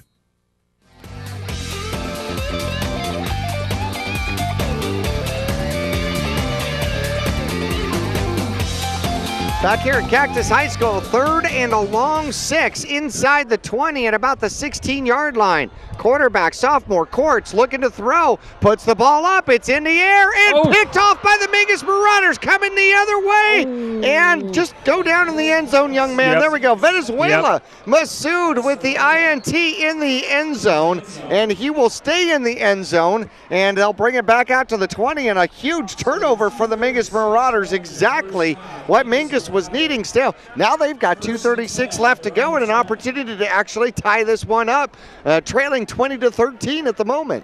Yeah, it looked like one of Cactus's receivers went one way and the quarterback thought he was going another, and Valenzuela in the right spot at the right time and doing the smart thing, staying in the end zone. Now we get the ball back at the 20. Wasn't really a lot of room for him to come out. He was thinking about it. I remember being in that situation before. You want to come out and make a play, but thinking of the team there, putting us in good position. Mingus now with the ball, puts a man in motion. They hand up the middle, and Mingus will get a good gain on first down as Colby Fanning gets the tough yards up the middle, but 6 yards and starting to move it. Clock becomes an issue. I think Mingus has only got one more timeout left to go here in the first half. Yeah, going to run that 2-minute offense, what they work every week on Thursdays. Wing formation for Mingus. They'll hand it off. Nelson looking for a way to go on the outside, and he'll get caught. But he might be up enough for the first down. Clock is sitting exactly at 2 minutes while they move the chains. And that gives Mingus an opportunity to get back in the huddle here. Clock starts. First and 10 for Mingus from their own 30-yard line. 1:51 left to go on the clock. A 10-second huddle, not extremely efficient for Mingus. No. They've got one receiver on the near side. Bessler's to the near side, two backs in the backfield, and Nelson goes to move. Mingus taking its time, and then takes a timeout. Final timeout used with 1:35 left to go. And got to figure out exactly what we're going to do on this one. We'll break with them. We're back right after this.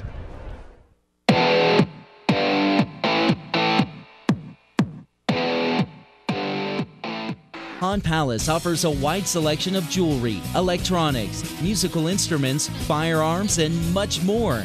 And if you need money for that unforeseen financial burden, Tanner, Natalie, or Rob can get you a loan using your valuable items and collectibles. Scrap gold, silver, jewelry, guns, and electronics are all accepted. Visit Pond Palace on Calvary Way at 89A in the Dome Building, open 6 days a week, and online at pondpalaceaz.com. Back here at Cactus High School, Mingus with 1:35 left to go. Got to get in the 1:35 drill.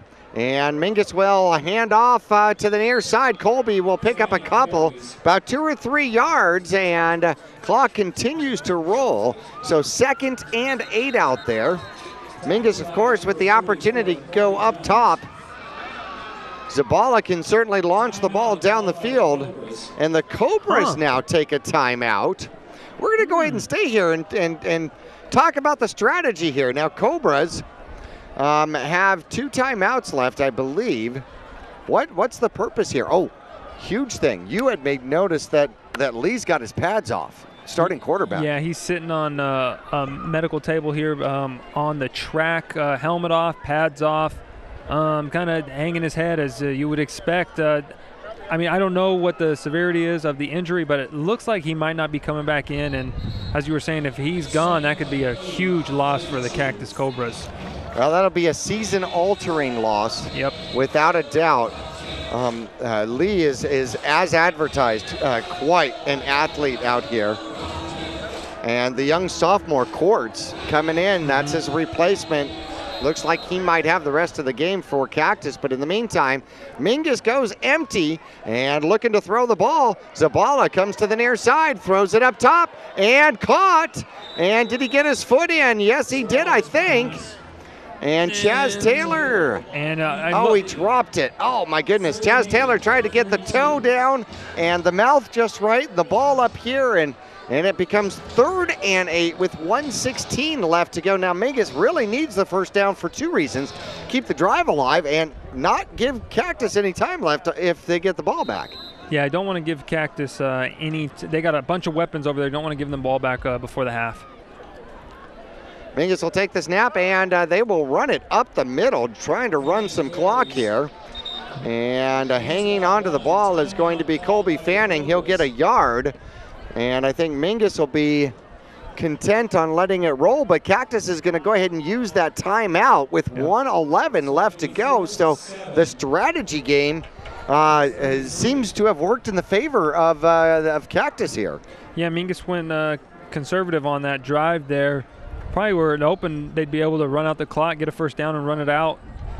Make Cactus use all their timeouts early in that drive, but that's not the case. And now Cactus is going to get the ball back with about a minute to go and try to score before the half. Mingus defense, this will be a good test for them right here. Be a huge stand if they can keep them out of the end zone. Kelly goes back for the punt. And Gillian is back to receive the punt. Looks like they're coming after it, and Kelly gets the kickoff, and it is short and takes a bounce and takes a Cactus Cobra bounce at about the 50-yard line. He had to rush that one, and somebody got a piece of him as soon as he launched that thing. So yeah, it looks like he's kind of walking it off there. I don't know if they got the ball at the same time. We're going to have to keep our eye on Kelly. We don't want to lose him. He's over there. He's got a little limp going. Hopefully he'll be all right, be able to stay in this game. So Cactus has the ball. 1:06 left on the clock. A 7-point lead. And the sophomore comes in to lead the squad again for the Cactus Cobras. And I don't mean to cut you off, Jackie, but Kelly just went to the sideline, took his helmet off. He's sitting on the bench. He's getting looked at by the medical staff. Triple I formation. We got runners running everywhere, and the flag flies for an illegal formation. Mingus would have stopped it up the middle. Yeah, not sure that Cobras were all on the same page there. Kind of got a little cute. Trying to trick the Mingus defense. The Marauders not falling for it at all, and ends up backfiring for the Cobras. 6th penalty out here for Cactus. 55 yards in the game. And illegal procedure. Somebody in the back of the eye was starting to lean too much, Yeah. Leaning forward. So they bring in another receiver. Paredes comes into the near side. They're going to split another receiver out wide. Bring the corner out with them. 2 men in the backfield. Court's got quite a tandem out there as He got all sorts of people to hand off to. He's got Norris on one side, Flores on the other. And he has proven to be quite a scamperer himself, huh? Yep. Yeah, elusive. Indeed, there's the snap, and he will hand off to the near side. And cutting up is Norris. Norris caught short of the first down, but he picks up 10 on the run. And less than 52 seconds left to go in the game now. Nelson's got to come off because the helmet popped off. Second and 3, and they're out there real quick to move the ball again. Mingus trying to get replacements out there. Quarterback throws to the near side as Norris comes to the near side, runs over Colby, knocks him out of bounds. He gets the first down and stops the clock with 33.4 seconds left to go. Yeah, he delivered a blow there to Colby. Colby popped right back up, though, and he made the tackle. So, and like you said, does stop the clock, though, for Cactus. 6 yards on the reception out of the backfield for Norris, and they get the ball to the near side, and this time Colby goes lower. Yeah, he did. He went, no, you can't get much lower than that. Got him right around the ankles. He wasn't looking to take another shot from Norris, who is a hard runner. If you're listening, this guy runs hard. 6 yards on the carry, gets out of bounds with 28.4 seconds. Cactus with the ball at the Mingus Marauder 30-yard line, leading 20-13. Late in the first half here, quarterback Courts takes it, picks it up, hands it off, comes to the middle, and somehow still driving the legs forward, and he pushed the ball out, reaching for a potential first down, didn't get it, and that ball was out there for please knock me out. Yeah, that's exactly what I was thinking. Pretty brave, stretching out for, just trying to get an extra yard. It might not be worth it in this situation. You got a chance to put some points on the board. Just go down and live to play another play. Jason Martinez, number 43, came in. Didn't completely get him down, but a big hit knocking him backward. They do give him the first down. 17.9 seconds left to go in the game. Cactus got their final timeout with the ball at the 25-yard line. And the plot thickens here late in the first half. Yeah, we got a good one here. This drive, an entire momentum taker here. Does Mingus stand up defensively and get the ball first in the back or in the second half? Quads out left. Quads out left against the Mingus Marauders. Quarterback throws to the near side, and they're going to go to Norris, and Norris takes what he gets and gets out of bounds. So give him about 4 yards on the reception, and 5 yards on the reception. The ball's at the 20-yard line now. And just to let everyone know, Tyler Kelly is back on the field for the Marauder defense. That is a good sign. Empty backfield, quarterback looking to throw. Now he's looking to scamper, looking to run. Now he's in trouble. Coming to the near side, launches it up and throws it out of the end zone with 5.6 seconds left to go. And I'm pretty sure Coach said, you throw it to Norris, and he said, okay. He's only in one spot, and he's double covered. Yeah, he was going back and forth back there, escaped the pocket. Looked like maybe a sack for the Mingus defense. Smart play from the sophomore, just throwing it out of bounds. And gives himself an opportunity for a field goal attempt here. It's going to be a 37-yard field goal attempt to pretty much end the first half, and the flags fly. We'll see if that ball's coming forward or backward. And Courts hurt himself. Courts hurt himself, and he's down on the field. Courts hurt himself as he went through trying to make the kick when the flag had gone. He keeps trying to get up. He needs to stay down. Oh, my goodness. This would be the backup quarterback. Cactus already losing their starting quarterback to an injury, a hit from Sabota. And this one might be a grass injury. I don't know exactly what he did. We'll see if we can get a replay on Verde Valley TV, Cable 1, Channel 56, and Suddenlink Channel 2. And he came through to make the kick, and not exactly sure what happened, but he may have been trying to stop his motion and twisted, just simply twisted the ankle wrong out there. And the young man tried several times to get up. on his own and unable to do so, and certainly hope that this young man's going to be okay. Yeah, definitely. I certainly hope he's going to be okay. They're looking to lift him up and see if he's going to be helped off. Yep, the second quarterback being helped off the field for Cactus. Very unfortunate for them tonight. They're going to just pick him up and bring him off.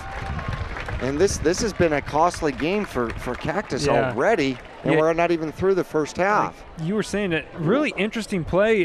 They snapped the ball, and as they were snapping it, flag is thrown, or excuse me, whistles are blown, and it looks like courts try to stop his momentum kicking, and just kind of landed awkwardly on the leg, and he is on the sideline in severe pain. Now Norris is going to be the third string quarterback. He's got two backs, one either side. No, he's not. Third string quarterback looking to throw the ball and steps up and almost picked off. Number 7 is the third string quarterback, and 1/10 of a second left on the clock out there. That's Jordan Olarzaba. He is a junior, number 7 for Cactus Shadows. Came in almost threw an interception, and if Nelson was able to hold on to that, he had a lot of green in front of him. Well, they're going to get one more play. Quarterback comes back. Horn is off. They throw it up, and it is caught but out of bounds. And that's how the half is going to end. 20-13 is our halftime score. Cactus has the lead, but they're down 2 quarterbacks in the first half. We'll return for our Oxendale halftime report coming up after this.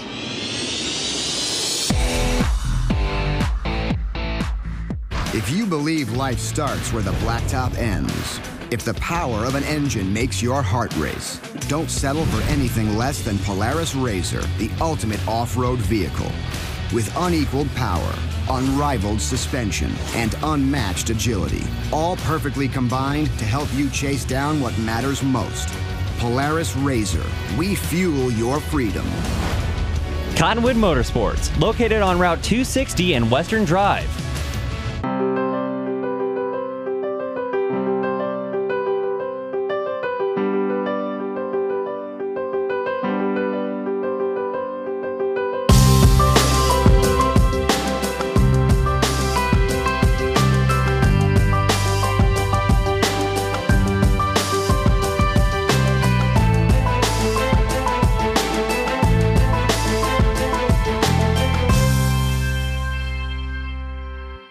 Pawn Palace offers a wide selection of jewelry, electronics, musical instruments, firearms, and much more. And if you need money for that unforeseen financial burden, Tanner, Natalie, or Rob can get you a loan using your valuable items and collectibles. Scrap gold, silver, jewelry, guns, and electronics are all accepted. Visit Pawn Palace on Calvary Way at 89A in the Dome Building, open 6 days a week, and online at pawnpalaceaz.com. Starting in the late 1920s, Grandpa Gettle and his brothers laid the groundwork for what would become a family legacy. Almost 100 years and 100 patents later, Gettle's High Desert Mechanical continues to raise the bar of quality heating, cooling, and plumbing products and services in the Verde Valley. Call Gettle's High Desert Mechanical Heating, Air Conditioning, and Plumbing at 567-2200 or online at GettlesHDM.com, providing solutions for your comfort. Don't settle, get Gettles, and go Marauders. Welcome to the Halftime Report, brought to you by Oxendale Chrysler Dodge Jeep Ram. They're a dealer for you, located on Highway 89A in Cottonwood or online at mattsays.yes.com. Stick around for the first half recap, including Marauder highlights, scores, and stats. And now let's head back to the press box. Here's your announcers, Jackie Bessler and Carson Sandoval. Welcome to the Oxendale halftime report here at Cactus High School on the road. We got a good one. Old rivals matching up out here tonight. The Mingus Marauders on the road at the Cactus Cobras. Halftime score, Cactus leading 20-13, but this is the thought we went out of the second quarter with. Cactus has got the lead. Mingus gets the ball first, and Cactus is down 2 quarterbacks. Yeah, this is something you really don't plan for throughout the week. Maybe you lose your first quarterback, okay, you lose your second quarterback. Now what are you going to do? That third string quarterback usually isn't getting too much reps throughout the week. They're playing their other position. So it's going to be interesting to see what Cactus does, how their game plan changes. I'm sure they're making a ton of adjustments at halftime right now. Would not be surprised to see a wildcat with Norris in the backfield, because he has been an absolute danger against Mingus here in the first half. But Mingus has been able to hang around, had the ball. That was a long final 2 minutes in the first half. Holy cow, had the ball. Mingus got the ball and unable to accomplish two things: get enough first downs to run enough clock, and obviously wanted to come down and score and tie this one. But they will get the ball in the first half or second half, so that will help for Mingus. Yeah, Mingus, they came out a lot of energy on offense today. They got the ball after the Mingus defense made a big stop early in the game. They marched down, scored, and then there was 20 unanswered points Cactus put up on the board. And then, just when you think maybe this game might get out of hand, Tyler Kelly comes up with one of the best runs I've ever seen. Just a great run. Pure will gets the ball into the end zone and puts them right back in this game. And as we were saying earlier, a couple quarterbacks down for Cactus. This opens the door for Mingus to take advantage of the situation. Well, you would imagine it may limit the Cactus offense from here on out, but it started on fire. 3:59 left to go in the first quarter. Mingus scores first here at Cactus as Alex Nelson on a sweep going the opposite direction finds the lane, gives up the ball, gets the point. The extra point attempt by Taylor was no good, and Mingus led 6-0. But less than 2 minutes later, 1:55 left to go still in the first quarter. A 1-yard dive by the quarterback Mahal Lee as he options his own number, finds the end zone, dives forward. That tops off an 80-yard scoring drive. The extra point by Courts, the backup quarterback, was good, and Cactus took a 7-6 lead. Then with 5 seconds left to go in the first quarter, still a 17-yard dart by Norris up the middle, then to the outside, then to the corner, and then to the end zone. And the extra point by Courts was good, and Cactus quickly had gone up 14-6. 10:04 left to go. Cactus not done yet. Lee goes airborne. A 40-yard pass to Arsenet. Had plenty of time out there. Arsenet just outran his man, got away from the defense and behind the defense. The 40-yard touchdown was good, and the extra point was actually blocked by a combination of Kelly and Sabota. We'll have to watch the tape and rewind and see who actually got more of the ball. Who gets the block. So 20-6 the score. 8:44 left to go, and that's the breakaway you were talking about by Tyler Kelly. A 57-yard dart through the middle. Missed tackle, spin. Oh, not yet. There's the spin. There's the spin. Missed tackle once again. Get off me. Push away. And then outruns the defense to the end zone high and tight. High and tight. Yeah, I know they were working on that this week in practice, secure the ball. It seems like Kelly has one of these runs every game, really gets the energy back into the Mingus offense, and then that leads over to the defense. And, if we can continue to feed him the ball, I know he left on a defensive play, looked like he was limping around. It'll be nice if he can stay healthy the second half. And, you'd never want to see injuries to anybody out there, and it's unfortunate that Mahal Lee for Cactus has gone out, and then his backup Courts. We hope those guys are able to make a quick recovery and be back on the field as soon as possible. Courts going late in the second quarter, 5.6 seconds left to go, and he is also their kicker. So he was setting up for a 37-yard kick attempt, and the whistle blew for some reason. Whether they had to reset the ball, I didn't see a flag. I don't know if he just tried to stop his momentum and not kick the ball, but got himself twisted, and unfortunately for Cactus, the second half ended with him coming out of the game and being carried off the field by some teammates. So, for Cactus, hopefully one of those two quarterbacks can get taped up and back in here for the second half. We're going to take a break here in the Oxendale halftime report from Cactus High School. About 8 minutes left to go in halftime, and Cactus leading 20-13. We return to the west side after this.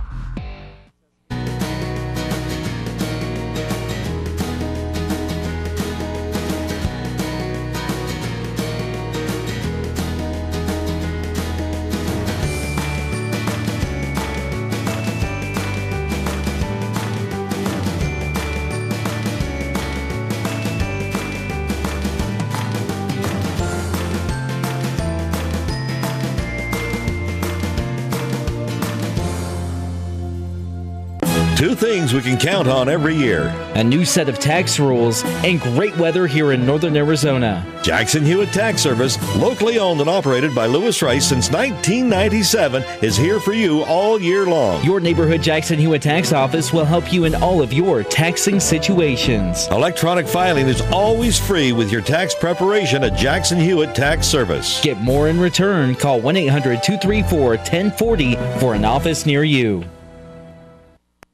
Are you looking for a different approach to healthcare? A place where excellent care is combined with kindness and compassion? If so, welcome to Spectrum. At Spectrum, our approach to healthcare is positively different.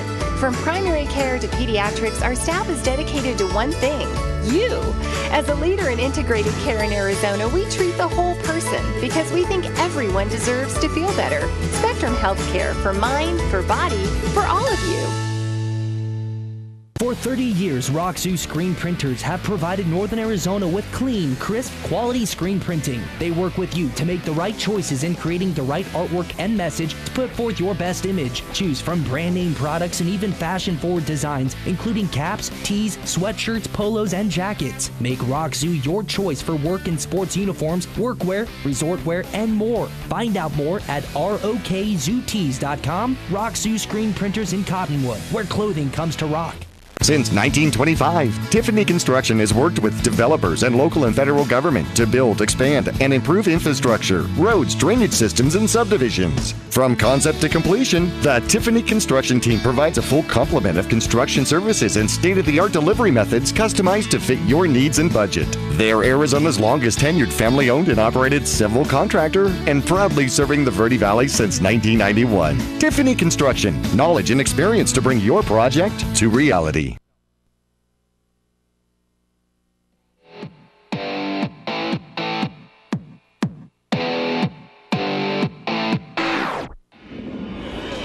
Back here at Cactus High School, as we were going into the last break, I was just thinking, I know this song. The Cactus Band is out on the field, and while we were going through some of the plays and stuff, they were playing a tune, and then I kept hearing this riff. Yeah. Now, what is that? What is that? I recognized it. It's the Sesame Street theme song. Yeah. Can you tell me how to get to Sesame Street? Yeah, first time I've heard that at a football game, but it was great. It was great. They're out there. They got a lot of color out there. They got yellow, pink, blue out there. They really stand out on the field.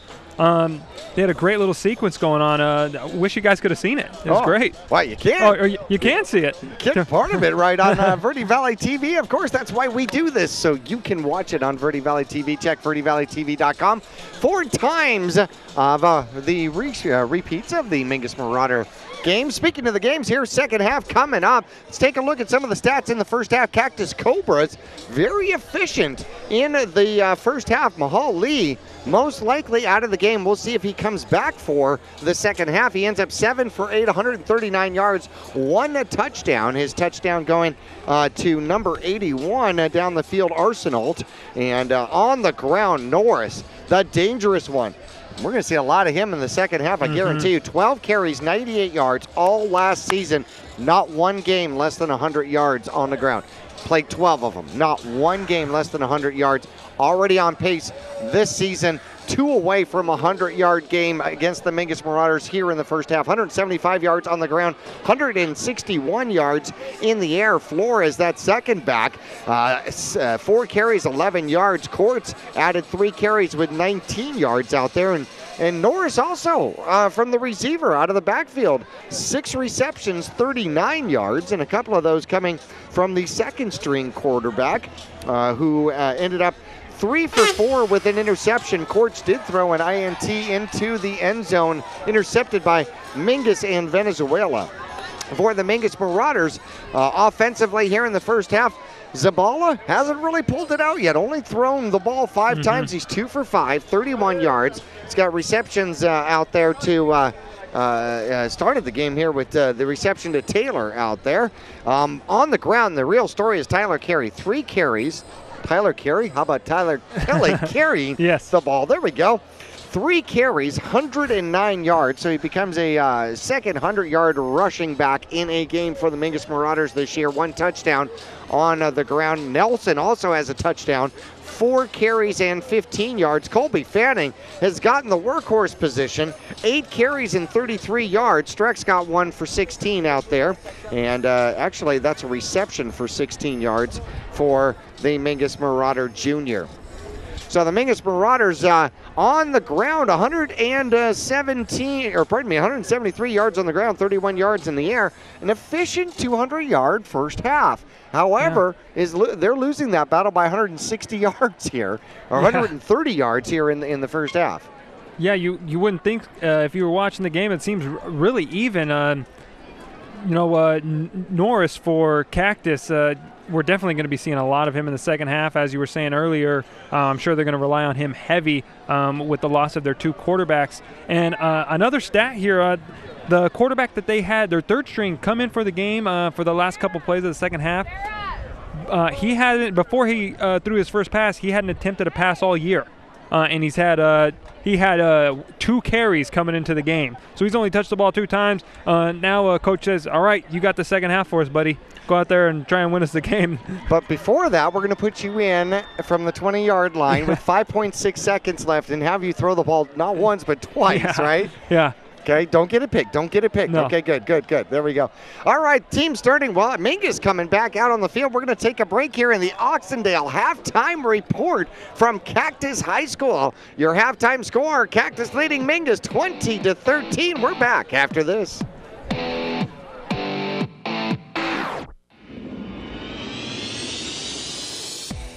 Q102.9 plays all the hits. Yo, what's going on? This is Drizzy Drake. Ariana Grande. Maroon 5. This is Rihanna. I'm Shawn Mendes. Hey, it's Bruno Mars. Ed Sheeran. What's up, guys? It's Justin Bieber. You're listening to The Weeknd. Start your day with Brian James in the morning. You'll get at least 10 songs in a row during your ride home with Julie Page. Zach Sang Show. Catch the Zach Sang Show weeknights 7 to midnight. And Kelly Fox weekends on your home for hit music. The Q102.9 and 104.9 in Prescott and Cottonwood.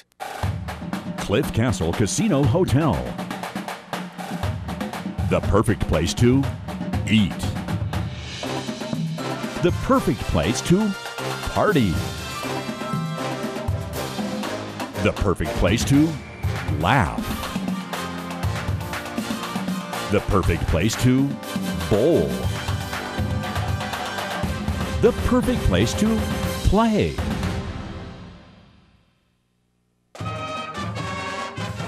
This has been the Oxendale Chrysler Dodge Jeep Ram Halftime Report. They're a dealer for you. Located on Highway 89A in Cottonwood or online at mattsays.yes.com. We'll return for exciting Mingus Marauder football second half action on AM 1600 and 96.3 FM KYBC or online at myradioplace.com right after this.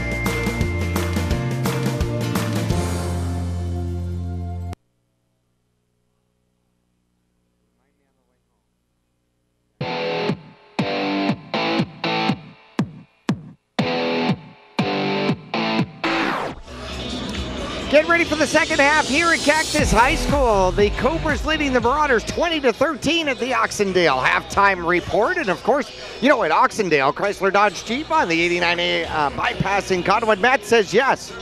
Matt says yes, and Matt even says yes. That's even the website. MattSaysYes.com. Yeah. And you can go to their website and you can take a look at. Well, they've got the Bill of Rights, the Customer Bill of Rights. I'm dead serious. Yeah. They got a Customer Bill of Rights. You have the right to a great experience. You have a right to a good vehicle, quality vehicle, a well-priced vehicle, a good deal. You're going to be taken care of. Excellent financing. MattSaysYes.com, and if you want that repeated, go talk to Travis, and he'll tell you. He's a sales manager. He'll tell you that Matt says yes. Yeah. Matt Oxendale says yes. And you can go to the website and take a look at some of their phenomenal opportunities, and of course they've got multiple dealerships, and so all sorts of different vehicles to choose from. If it's not on their lot, they probably still have it somewhere. Yeah. Oxendale Chrysler Dodge Jeep and Ram in Cottonwood, our halftime sponsor out here, and lots of other games going on, quite a few that affect us as well as the Mingus Marauder schedule is rolling along. Yeah, I'll give you a couple updates here at the half.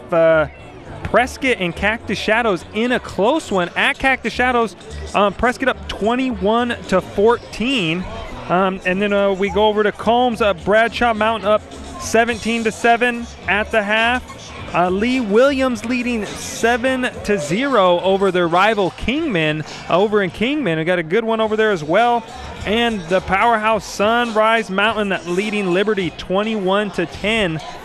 So we'll keep you guys updated on with those games throughout the night. A couple games to look at there for standings and Grand Canyon region standings. Important games tonight. No doubt. Sunrise Mountain, who had given up 9 points in 2 games, given up 10 points to 5A Liberty, which that's a good challenge. That's an excellent challenge. Out here, Mingus is going to get the ball first, trailing 20-13. Keys to the game. What are your keys to the game here for the second half? Well, Mingus must take advantage of the third-string quarterback that's in the game for Cactus. Well, they're also going to come out with a different kicker. So Dalton Courts, a senior, 6 foot, 170 pounds, will take over the kicking duties from his sophomore brother. And going from left to right across your dial, Mingus will be going from right to left. And there's the kick. It is down the middle. It'll take a hop and picked up by Kelly at about the 15-yard line. Finds a seam near side, breaks it through. He's at the 40, looking for a man to beat. He's at the 50, the 40, and tackled well inside Cactus Cobra territory at the Cactus 33-yard line. He never seems to fail us on special teams. Took a little bit of play from his. We do have a Cactus player down at around the 34-yard line, and looks like he's going to need some more assistance. Just not a good night for Cactus health. Cactus has had 2 quarterbacks go down. Their starting quarterback and senior Mahal Lee, 6'2", 295 pounds, backup quarterback, went down in the first half as well. That's Connor Courts, sophomore.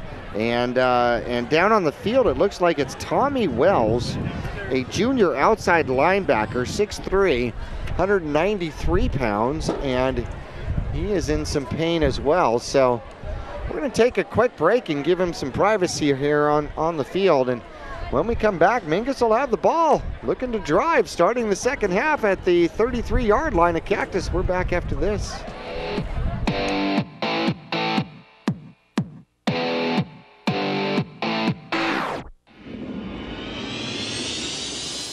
You'll get more miles for your money at Reese's Tire and Automotive Tire Pros.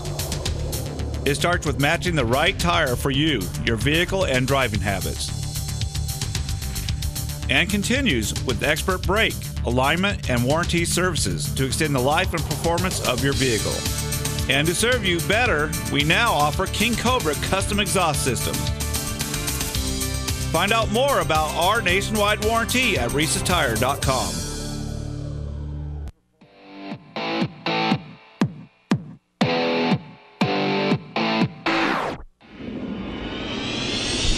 Back here at Cactus High School, Mingus's offense ready to come out on the field, but still on a knee as they await The young man on the field looking to, well, looks like he's going to need some assistance off the field at an absolute least. Tommy Wells would be the third Cactus Cobra injury here tonight. Yeah. And man, this is awful. In fact, Coach Young coming across for the Mingus Marauders. Yeah, he looks like he's going to try and check on the player, see how he's doing. Going to go speak with the Cactus head coach. If I can't go back to that kick return, Jackie, great wall set up by the Mingus kick return team there. Kind of a squib kick, and Tyler Kelly doing a great job of fielding that. He's a pretty good baseball player, using some of his baseball skills right there, just fielding that ground ball. And then once he gets into open space, he is tough to bring down. Not only is he strong, but he's very fast. And we had a good matchup there. It was number 21 Norris of Cactus Shadows chasing him down from behind, saving a touchdown. Saving what would have been another touchdown for Tyler Kelly on the special teams. Two coaches out on the field here chatting. Fettenheiner for the Cactus Cobras and Coach Bob Young for the Mingus Marauders. And both coaches will wander back to their prospective sidelines. And this is going to be a little bit of a delay. This young man is injured, and I certainly hope that there isn't going to be an ambulance in need. Attention, please. I need the parents of Eric Rick to please go down to the field. Well, we're going to take a quick break here. A quick little break here from Cactus High School. And when we return, we'll take a look at the keys to the game here in the second half. We still got a game to play.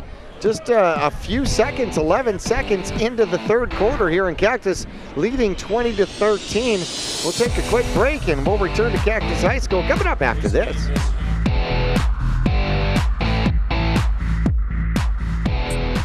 Are you looking for a different approach to healthcare? A place where excellent care is combined with kindness and compassion? If so, welcome to Spectrum. At Spectrum, our approach to healthcare is positively different. From primary care to pediatrics, our staff is dedicated to one thing: you. As a leader in integrated care in Arizona, we treat the whole person because we think everyone deserves to feel better. Spectrum Healthcare, for mind, for body, for all of you.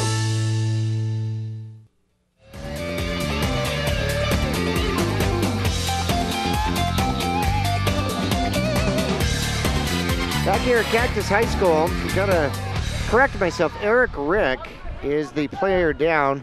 Defensive end, listed as a defensive end, junior, 6'3", 191 pounds, still on the field out here at Cactus High School and getting attended to with some the trainers and possibly some medical professionals out there. And our prayers and thoughts are with this young man as well as Lee, the starting quarterback, Courts, the backup quarterback, both going down with injuries here in the first half. This one appears, just by the time on the field, to be a tad bit more serious than the others. Yeah, still not sure what the exact or where he got injured. I do see him moving his head down there. You don't want to see anybody get injured, but if it maybe, you don't want anything to the head or neck. If this is a leg injury, you'd much rather have that than one up top. And it looks like we can hear the sirens from the ambulance coming in. It looks like they are going to have to cart him off. Hopefully he will be okay. Certainly so. Hopefully that young man's going to bounce back. And one good thing about being younger is you do heal quicker. Yeah. I have found the older I get, the slower I heal. So that's no doubt. I mean, talking even just silly little cuts. Yeah. Speaking of which, second half, Mingus trailing by 7, but the great run back to start the second half for the Mingus Marauders by Tyler Kelly sets Mingus up with 1st and 10 from the 33-yard line.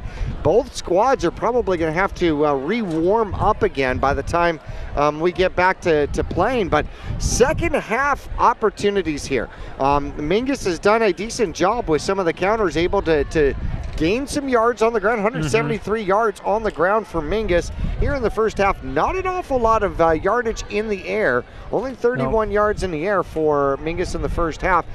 But the question is where do you go with this? If you're planning the offense, what do you do? Obviously, right now, you got to control the clock and you got to score. Yeah, Mingus has to take advantage of this field position. They got the ball at Cactus is 33-yard line. I don't know how the injury on the field, the stoppage of play is going to affect both teams. After that run, Mingus obviously had a ton of momentum, but a stop like this, you got to, on the sideline, I know Coach Young is gathering up the guys. You got to keep your composure, keep your head in the game. You're worried about the guy on the field. You want to hope he's okay, but you also got to keep your head in the game because there is a whole second half left to play. No, that's true. I mean, both teams still have a job to do on the field. There's no doubt about it. And Mingus has had some opportunities in the air. Mingus's line has done a pretty decent job of protecting Zabala. There's a couple of times that he's had to scamper out of the pocket or move the pocket a little bit for himself. I don't know that it was entirely necessary, but obviously you start to feel pressure, you're going to start to bounce. Yeah, and he throws, like I was saying earlier, he throws that out route great. Him and his wide receivers, great timing together. You could tell that they spend a lot of time working on it. I wouldn't be surprised if they went back to the air here, kind of change things up. You want to keep the defense on their toes. You don't want to rely on the run. Then they get 8 men in the box, and then it becomes tough to gain yards through the middle. And so you want to get to the outside as well, get around the numbers with the speed we have with Kelly and Nelson and Fanning. But I like to see Chaz Taylor get a little bit more passes thrown his way. Multiple times we've seen him one-on-one down here on the left side of the field, and we haven't gone his way.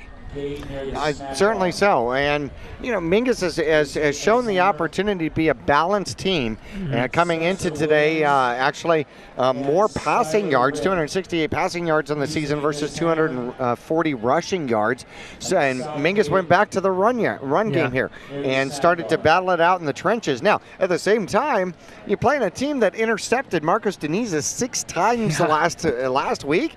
And I wonder if that flips in the back of your head, whether or not you're going to be handing the ball off a few more times this game. Yeah, they definitely saw the defensive backs flying to the ball on film. So I'm sure Coach Young, you don't want to throw it up when you got defensive backs who are ball hawks. They just go to the ball. They get the ball at the highest point when it's in the air. But I have faith in our receivers, especially Chaz. He's a big target out there. Throw it up. Maybe he can make a play in the end zone here, having the ball in close to the red zone. And Nelson is extremely wiry out of the backfield, and certainly in 7-on-7s has shown himself to be a dagger.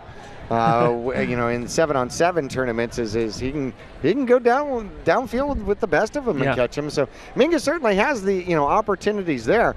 The question is with Mingus playing as many kids both ways right now, how much energy do you have? Where's that tank? Where's that reserve? Because if I remember correctly, you don't get orange halves and grapes at halftime anymore. No, it's get as much water in as you can, especially playing down here in the valley. It's a little hot. But not nearly as hot as it could be. Yes. Nice overcast tonight, luckily, and we're outside, so that's nice. It could be a lot worse. But, stay hydrated, especially right now. I see some Marauders down there stretching. You just want to stay in the game. You got to stay in. It's tough. It's really tough, especially when, you just came out of halftime, so you had a break, and then you're coming out expecting to play. You get one play off, and then you're back to the sideline waiting. It's gone on probably close to around 15, 20 minutes. The fire department is out on the field. They are tending to the injured Cactus player. Again, we are not clear on what the injury is. We will try and keep everybody updated. But right now, we just hope that he is okay. Well, right now they've got him on his back, and it looks like they're can't really see. I'm not going to guess what they're attending to. There's a lot of people out there. We don't want to give a definite answer yet. No guess, but it looks like they may be setting up potentially an IV out there, which means that he will most likely be transported.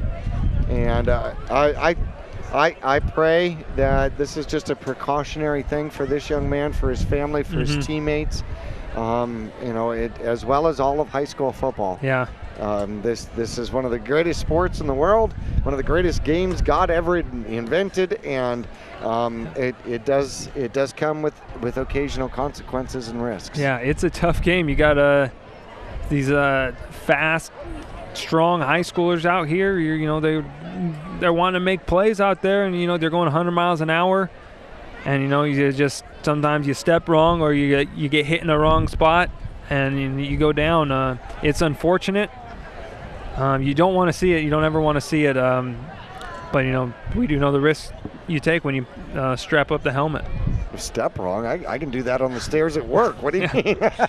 I almost stepped wrong carrying this stuff up here. I know you're a young man. You're complaining how big these steps are coming up. I'm used to the Marauder steps. They got little itty bitty steps in between everything. These ones, I had to do some lunges. Right. I wasn't expecting that. Grass field out here, and the ambulance pops onto the grass field. This is some of the best that I have seen as far as a grass field. Cactus and this school has taken tremendous care of this field. They haven't been playing on this field when it's been raining. No. They haven't been practicing on this field when it's been raining out here. They have done a phenomenal job with this field here. It is gorgeous, and later on in the season it won't be this pretty because this Cactus squad will start to rip this field up during the course of the season, as is natural, as is normal. Yeah. As they will typically take as the wind is really kicked up here. Hey, I got some questions for you. Since we got a little bit of time, I got some questions here for you. Okay, so you played 4 years of defense for Mingus. Yes. Yes? Okay. All right. Correct. So 4 years of defense for Mingus. And you're currently married, right? That's correct. Yes, okay. I am. All right. Your wife's name? Kayla. Yes. What would be her maiden name? Her maiden name is Dixon. Dixon. Okay, wait. Like as in Coach Neil Dixon, as in his daughter? Coach Neil Dixon's daughter. That is correct. Yes, that's who I am married to. So, and you were dating her in high school? I was, yes. If you can believe that. I don't know what I was thinking doing that, dating the defensive coach's daughter, especially, who I had to answer to every time I did something wrong, or maybe every time I did something good, I might not have gotten the biggest compliment from Coach Dixon. Oh. He was maybe keeping an eye on me. Yeah, you are one of the bravest men that I have ever met.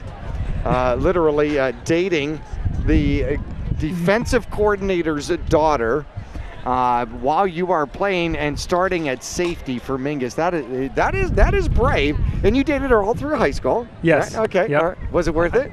Oh yes, definitely. Okay, awesome. Of course. I gotta say congratulations out there. I hear you guys are expecting. Yes, in November we are expecting our second child. We have a beautiful daughter. She's 2 years old right now, and we're not finding out what we're having in November. So, it's going to be a huge surprise. We're very excited. We can't wait. Oh, that is tremendous. So you have a 2-year-old daughter, and you didn't recognize the Sesame Street theme song? I didn't. No. You were saying maybe she's not old enough yet for Sesame Street. I don't know. She's really into that Mickey Mouse. Is that the one with the big ears? That's the one. Got it. Okay, well, we're gonna take a break here from Cactus High School as we try to figure out which cartoon characters we know best. Yeah. As the Cobras currently an injury delay out on the field, just barely 11 seconds into the third quarter. Cactus with the lead, 20-13. Mingus with a great return, the ball at the 33-yard line, and they'll have it 1st and 10 after the delay. We'll return to Cactus High School coming up after this.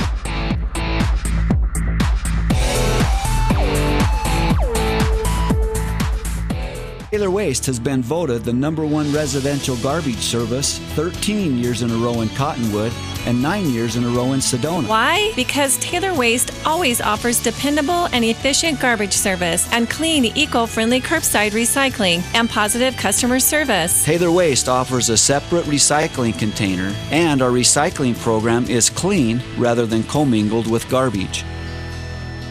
To start service, call your locally owned Taylor Waste, dedicated to providing service tailored to your needs.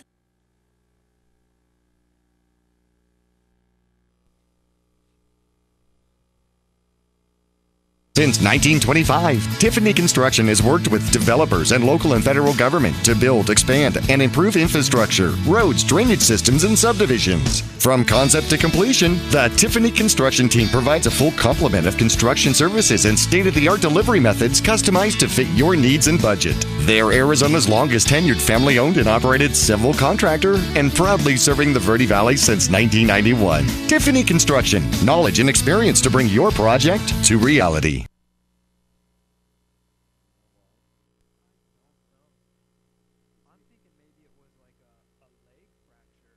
Do you want to make more money? Do you need business solutions at work? Grow your business with as little as $5 a day. Control your message branding. Be an innovator. Engage your customers. Reach new consumers and clients. Join the successful marketing campaigns at Verde Valley TV. We are here for you. Let us build your marketplace presence. Call Helen Gibson today at 928-634-2286. Verde Valley TV, affordable advertising with one quick call.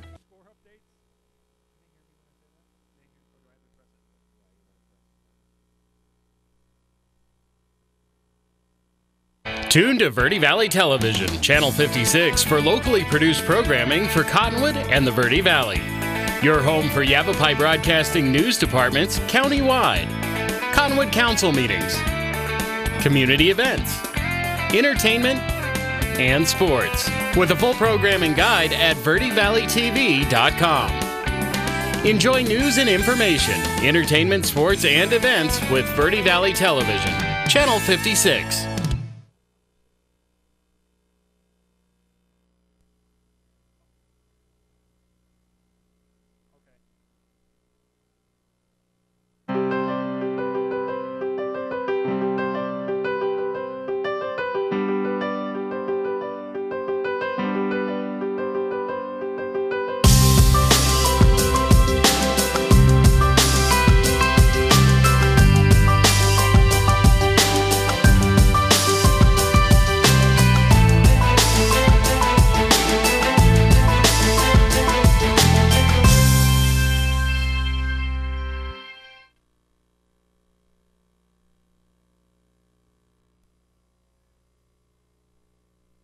For 30 years, Roxu screen printers have provided Northern Arizona with clean, crisp, quality screen printing. They work with you to make the right choices in creating the right artwork and message to put forth your best image. Choose from brand name products and even fashion-forward designs, including caps, tees, sweatshirts, polos, and jackets. Make Roxu your choice for work and sports uniforms, workwear, resort wear, and more. Find out more at rokzootees.com. Roxu screen printers in Cottonwood, where clothing comes to rock.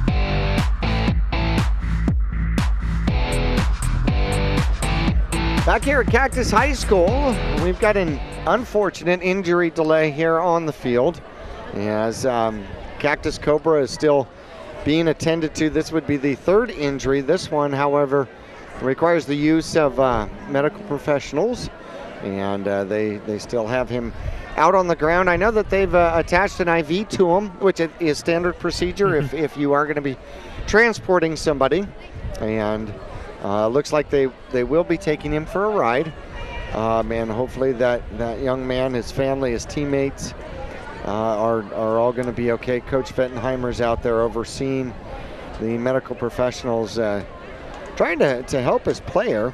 and we still have no real idea of what the injury is, whether it's top side, bottom side, but the medical professional starting to get up here at the moment, and we're trying to see exactly where they're working on. But while we're into that, and they're going to kind of get him strapped up, and they've got quite a few interesting tools. I mean, they come a long ways in the way that they've been able to actually get somebody from the ground with literally not moving them. You know, how do you get somebody from a laying position, get something underneath them, and they just got really interesting tools. It's come a long ways.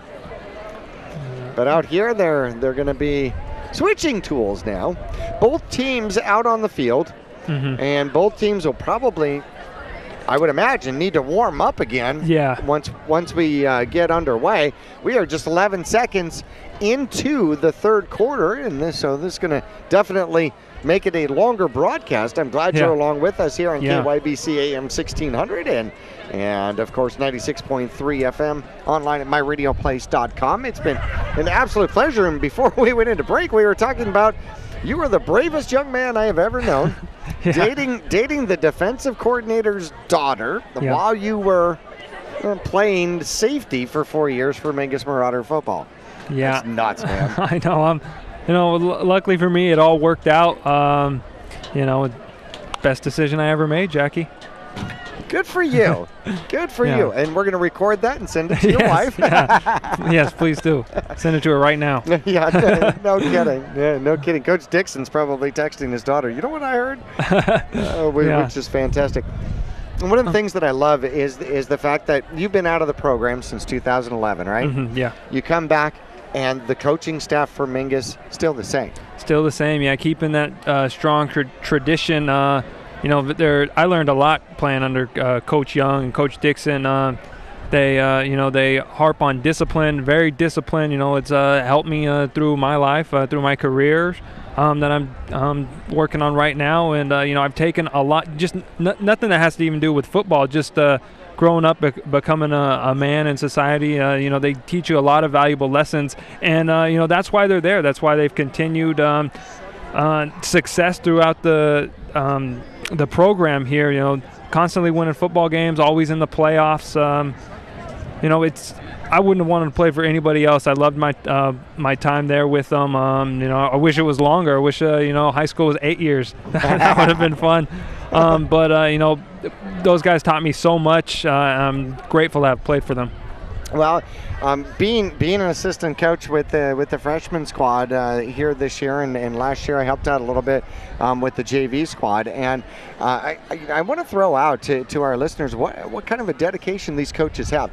I mean, everybody knows that they have 2-hour practices.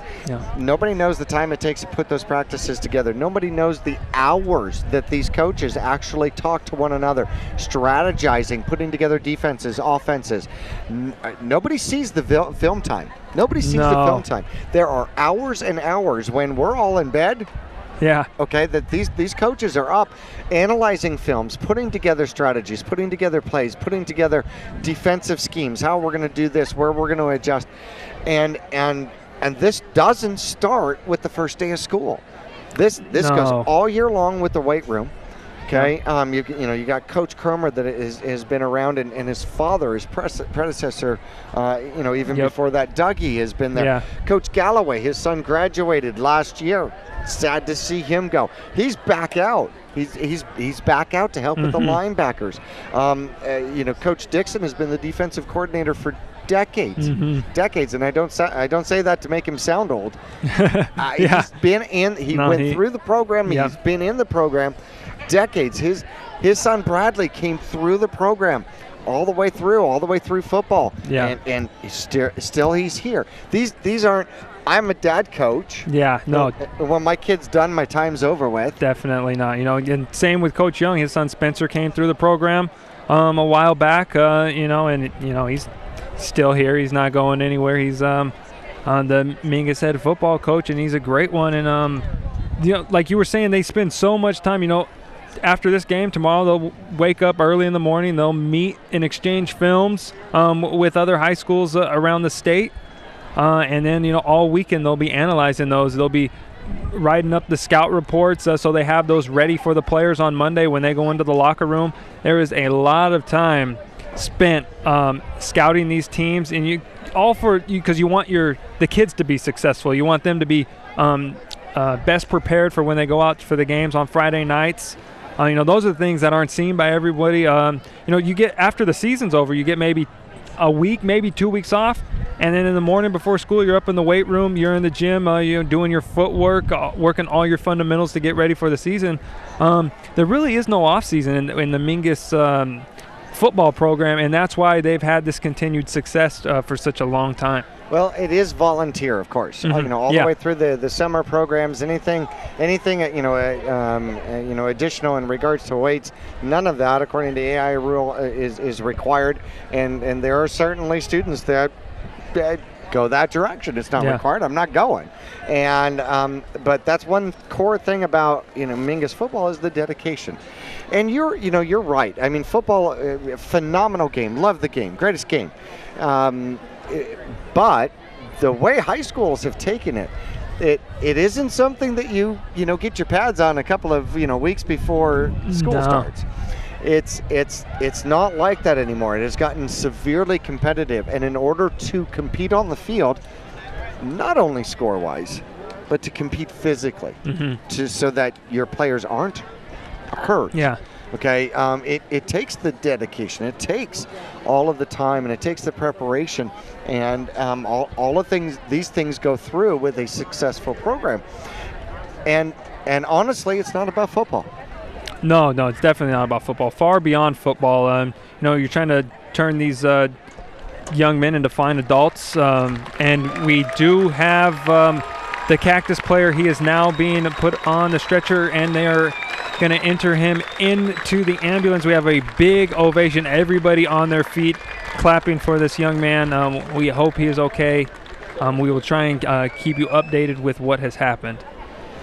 Well, they have him on the stretcher, and I don't say this for any particular assumption whatsoever. They have him pretty much immobilized on the stretcher. Honestly, I think that's pretty much standard procedure for just about anything nowadays. Yeah, and then they're going to take precaution no matter what the injury is, and give a hand to these fine people who are down there. Really, really taking their time, making sure that the injured Cactus player gets the best treatment possible down there. Something like this happens. There's a lot more important things out there than the football game. We want to make sure this kid is going to be okay. Well, the camera down on the field may have a better angle, and of course that's Nick Yatsenko, former Mingus Marauder. Maybe getting the better angle out there, and it seems as though most of the care or medical procedures seem to be around the right knee. Which is absolutely horrible and awful, but it's not the back and it's not the neck. Those are. This could be a life-changing injury, and I certainly pray not. But not life-changing necessarily to that point. Yes. Yep. You're right about that. That is certainly scary, as he will be helped off, and he will have the ambulance ride, and the crowd gives him a round of applause. The Mingus Marauders give him a round of applause. The Mingus Marauder fans on the far side give me a round of applause. The announcer to my left giving a round of applause, and courage. Yes. That is definitely courage. And hopefully this young man will be fine and well taken care of and bouncing around as quickly as possible. We're going to take a break here from Cactus High School. When we come back, we're going to tell you hopefully less serious injuries, but very costly injuries as far as personnel for Cactus. It has been looking for a full moon. I know Coach Fettenheimer's looking for a full moon, trying to figure out what's going wrong here. But 3 injured Cactus Cobras, the latest here, coming off and going into the ambulance wearing number 90 out there, which is Eric Rick, a junior, 6'3", 191. And our prayers are that he's back for homecoming dance and able to put on the moves that impress all the girls. You know what I mean? That's right. All right. We'll take a break from Cactus High School. Coming up after this.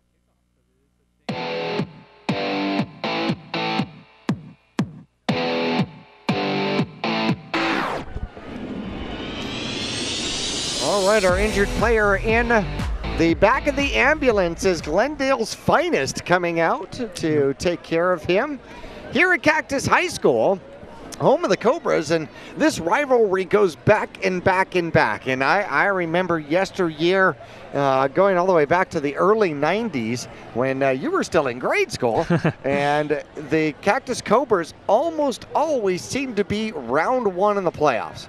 Almost always seem to be round one in the playoff.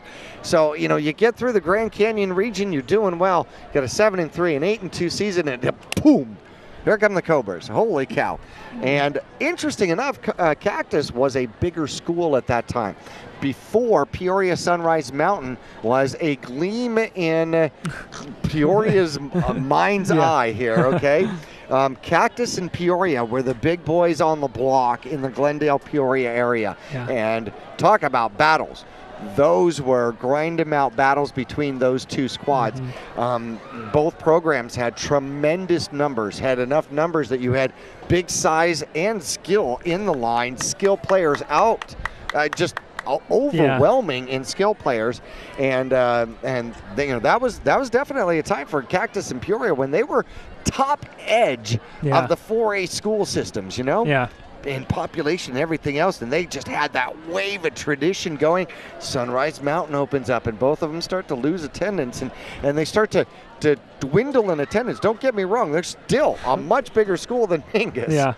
Much better school than Mingus, but I think the renewed rivalry here between these two squads is a great thing, because I think we're much closer matched on the field. I never got the opportunity to play them. I wish I did, you know, not even in baseball or basketball. But I would have liked to have been a part of those rivalries in some of those games. You know, when you see Cactus on your schedule, you look at it, you get excited because, you know, that's going to be a tough opponent. You know, they're going to give you everything they got, and, you know, you're going to have to play a good game if you want to win. You know, those games I would always get excited for. I know the Mingus players are excited for it, and they've come out and they put up a good first half. Couple penalties here and there, but other than that, you know, they got the ball here at the 33-yard line of Cactus, looking to put some more points on the board and make this game really interesting. The injury, of course, coming on a kick return from Mingus, so it was a Cactus kick coverage player that was injured out here, and the ambulance taking the U-turn, making sure not to go over the Cactus Cobra logo in the middle of the field. I think that would be sacrilegious, right? And will wander its way past the 25. He's at the 24. He's at the 20. And he's not going to be forced out of bounds, but he is forced out of bounds by the athletic director. Directing traffic down there. Right.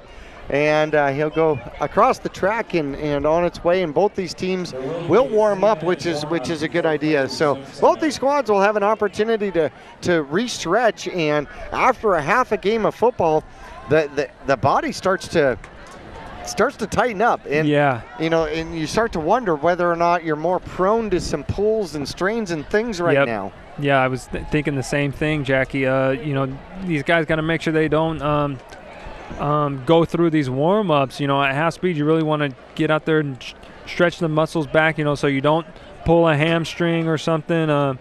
the last thing we want to see is another injury out here tonight. Hopefully everybody out on the field can stay healthy, have some clean hits out there, and continue this good football game that we have going. We do have a good one for you. Cactus leading with 20-13, just barely underway, 11 seconds into the second half. Mingus took the kickoff all the way. Tyler Kelly took the kickoff all the way down to the 33-yard line, and they'll have the ball 1st and 10 from that point, and then a rather sizable injury delay out on the field. And both of these squads, you were talking about no more injuries here, 2 costly injuries that I actually asked one of the coaches how their players were doing. I got no comments off of it, and I meant absolutely zero disrespect, in full sincerity and care and concern for their players. But Lee, the starting quarterback, went down in the second quarter. Zabota came down and just got lower, and when I looked at that one on film on Verde Valley TV, it looked like the helmet got a hold of that forearm or the elbow on the left arm, and he is out. I pray it's a big old giant welt that hurts and bruises, and that's it. That's what my prayer is. And then they bring in their backup quarterback, Court. Man, I'm going to call him Zippy. Yeah, he's quick. Holy cow. Small and quick, and a little sophomore, absolutely fearless, taking over the varsity offense out there. Yeah, the coaching staff wasn't afraid to put the ball in his hands. His first snap, their quarterback keeper around the outside, and he picks up 8-9 yards. And then he's back there again. He's throwing the ball, and they got this Cactus coaching staff. You can tell they have a lot of confidence in their players. They got an opportunity to do something. They're gonna let them take advantage of it. And unfortunately, he got hurt on an interesting thing. 5.6 seconds left to go in the first half. He's lining up for a 37-yard field goal attempt, and the whistles blow. Although I didn't see a flag, so there wasn't motion, and no penalty was actually applied. And my uneducated guess is that he tried to hold up his field goal attempt and somehow twisted an ankle in the process. Tried 5-6 times to get back up and get back to the huddle. Yeah, finally his coach is saying, stay down, don't injure yourself anymore. Yes. It's kind of like, in baseball when a pitcher's throwing it and they call time and he kind of stops his delivery and then, just kind of, hurts his arm. Kind of looked like that with Ports' leg there. Hopefully he'll be okay. And we're going to get right back into the action here. All right, third quarter. It's going to be underway. There is the whistle.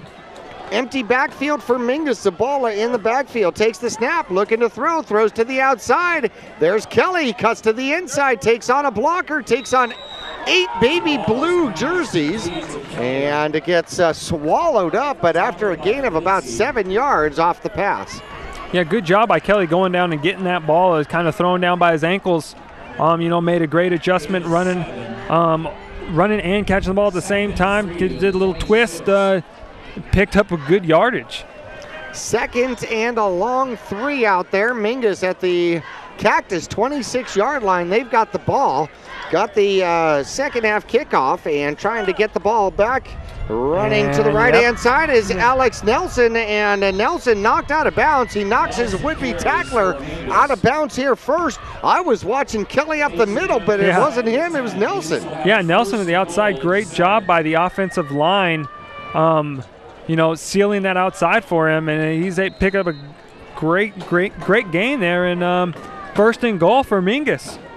19 yards on the carry out there for Nelson. He's got now 5 carries, 34 yards in the game.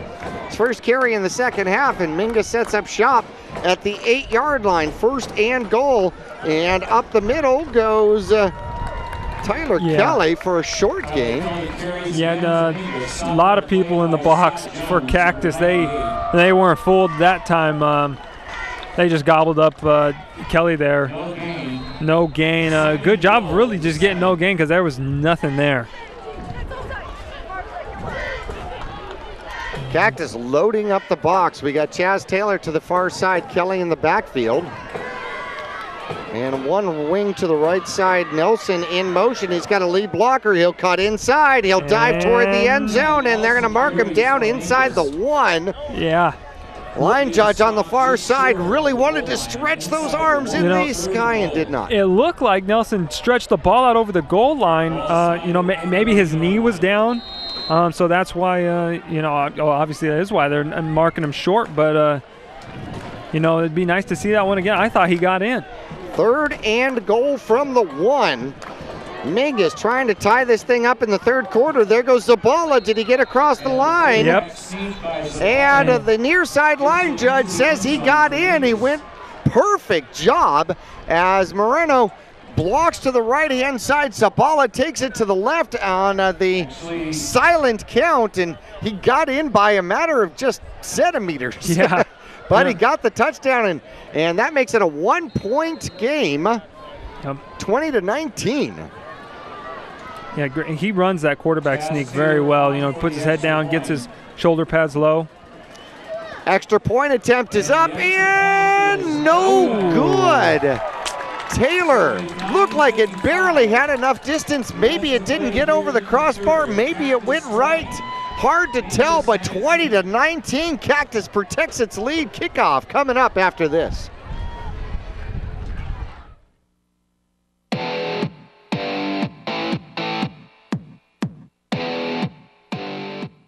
The Q102.9 plays all the hits. Yo, what's going on? This is Drizzy Drake. Ariana Grande. Maroon 5. This is Rihanna. I'm Shawn Mendes. Hey, it's Bruno Mars. Ed Sheeran. What's up, guys? It's Justin Bieber. You're listening to The Weeknd. Start your day with Brian James in the morning. You'll get at least 10 songs in a row during your ride home with Julie Page. Zach Sang Show. Catch the Zach Sang Show weeknights 7 to midnight. And Kelly Fox weekends on your home for hit music. The Q102.9 and 104.9 in Prescott and Cottonwood.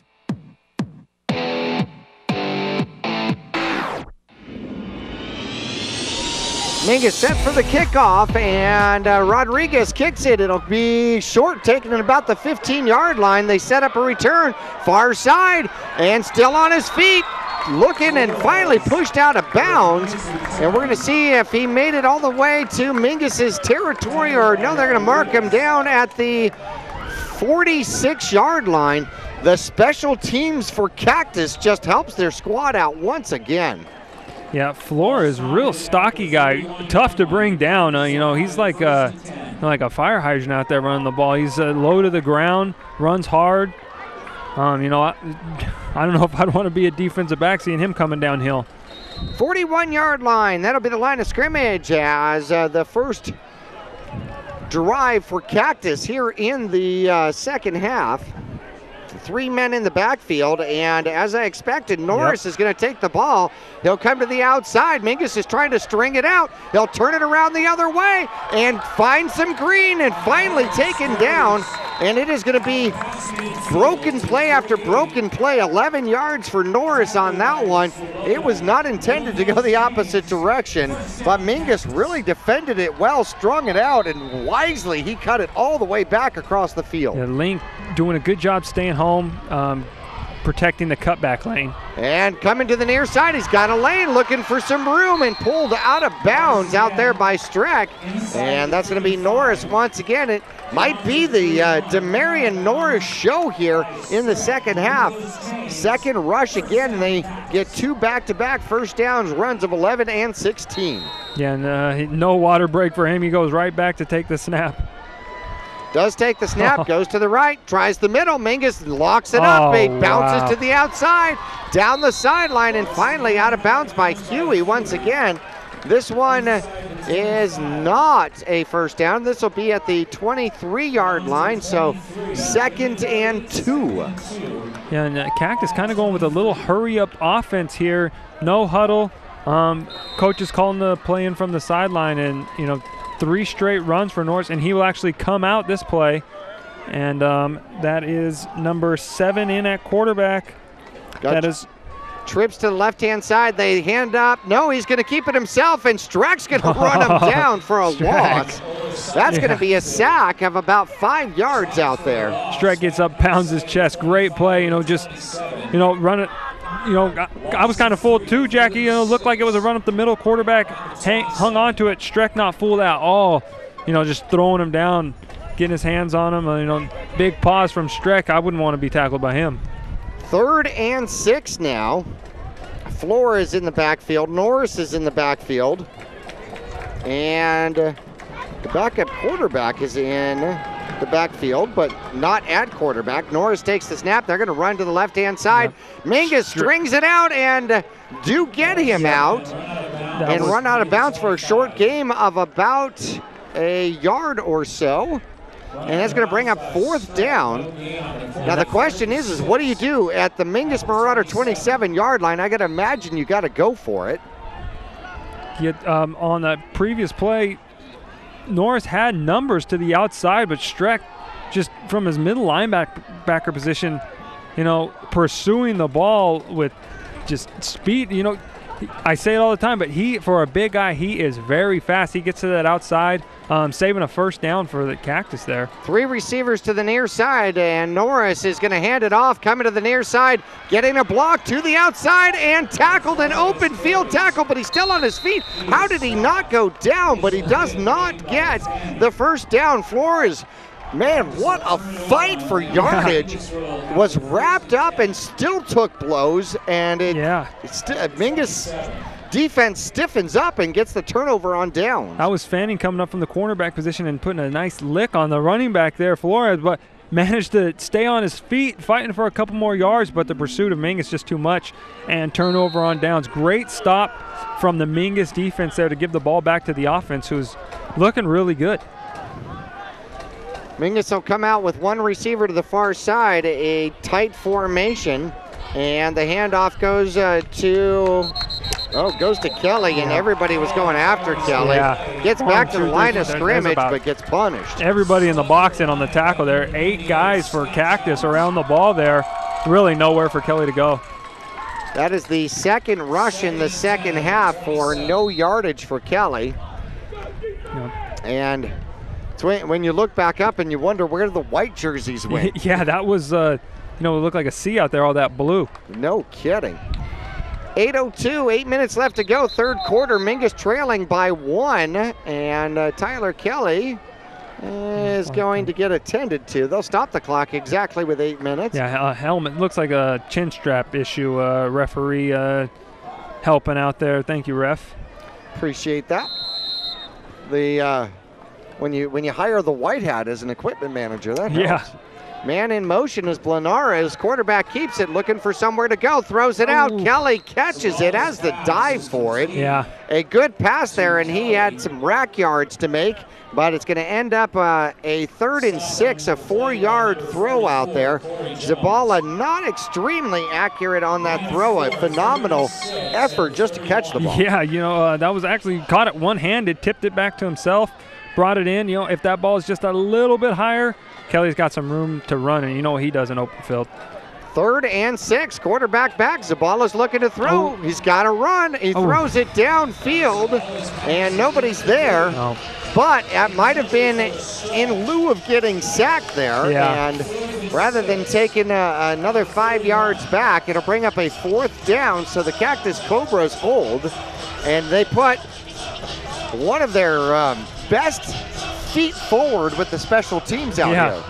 Yeah, it looked like Zabala was looking for Taylor on the left side of the field, but got pressure in his face, so he had to turn around and go the other way and just threw the ball away. Kelly, snap, and he'll run it around the corner. He's got some room. He cuts through the middle, and he breaks it. A fake punt, actually a broken punt. A bad snap turns into a first down for Mingus. Yeah, Mingus kind of lucked out right there. High snap. Kelly fields it. He just sees open room, and he's off to the races and picked up some good blocks along the way. Hard runner from Kelly picks up the unexpected first down from Mingus. Cactus thinking they're going to get the ball back right there. But Kelly says not so fast. One of those happened against the freshman team on Wednesday, unfortunately, and Buckeye ran it for a touchdown. So Mingus set in double wide again, and they hand off up the middle, and running hard is Kelly. Kelly hangs on to the ball. A great gain on first down. Give him 8. Yep. And Mingus keeps the drive alive. That was on that punt there. Great awareness from Kelly. Bad snap. He picks it up, rolls out. He actually had a chance to kick it, saw open field, and took off and was able to pick up the first down. Great heads-up play from him. Mingus back at the line, taking their time a little bit. 2nd and 2 from the 40-yard line, and Nelson cuts it back in, runs in between the tackles. I think the sweep is supposed to go outside. He'll pick up 3 in the first down, but I think he did it the hard way. Yeah, Nelson, a little fancy footwork back there, dancing around. Usually you don't want to see that from the back in the backfield. You just want to make a cut and get upfield, but it works to his advantage. He picks up the first down, and Mingus is marching down the field. Teaching, especially the young ones in football, it's one cut and go. Yep. One cut and go. Nelson in motion, and they're going to hand it up the middle. Kelly finds a lane, waits for it to develop, and I think he does that better than a lot of running backs there. He'll actually wait and watch the blocking scheme happen. And even if he's supposed to go through the 2-hole, if it's not there, he'll just wait for something to develop through the 0. Very patient runner, and you see that on his kick returns as well. He does a good job of setting up his blocks, and then once he sees the hole, he just attacks it. 140 yards on 8 carries now for Kelly. There's the snap. Nelson met in the backfield, got away from the first one, not the second, and he's going to lose 2 yards. Yeah, that was number 4. That's Russet for Cactus Shadows. Getting in there, didn't make the tackle, but he caused some havoc back there, and then his big fellas at the nose guard tackle position came and cleaned that up. 3rd and 9, and Mingus brings in a new tackle as Griffin comes in at the right tackle. 3rd and 9. And I got Taylor down. Sorry, Jackie. For Mingus, yep. And you've got nobody on the far side over there. And they throw a pick. It's going the opposite direction. It's picked off and going all the way for the Cactus Cobras. Number 4 with the pick. They threw the ball trying to go to Nelson, and it looked like Zabala was actually falling backward when he threw the ball. And looking for flags on the field, and I do not see any. Whoa, there is a flag on the far side of the field. Yep. Flag on the far side of the field at the 35-yard line of the Cactus Cobras. Yeah, this is going to be a huge call. We'll see what it is. Yeah, it looked like Mingus is going to set up for the PAT defense, though. Yeah, I don't know if they know there is a flag on the play. Or if they assume that it's against Mingus. Now, you had tried to call it. Nobody was in coverage on the far side against Taylor. Yeah, no, there was a defensive back sprinting to get out to to get out to the wide receiver of Mingus. And I don't know if Zabala was actually getting pressure and just kind of threw it, falling backwards, and the Cactus defender, just jumped in front of the receiver, picked it off, and took it to the house for 6. Unfortunate play right there for the Mingus offense. Looked like they had a chance for an easy score, but it ends up being an easy score for Cactus. All right, an illegal substitution was the call against Mingus, so the touchdown counts. Of course, they're going to decline that. They're going to set up and go for 2. Yep. And there's the snap, and and a little face mask against Stevens.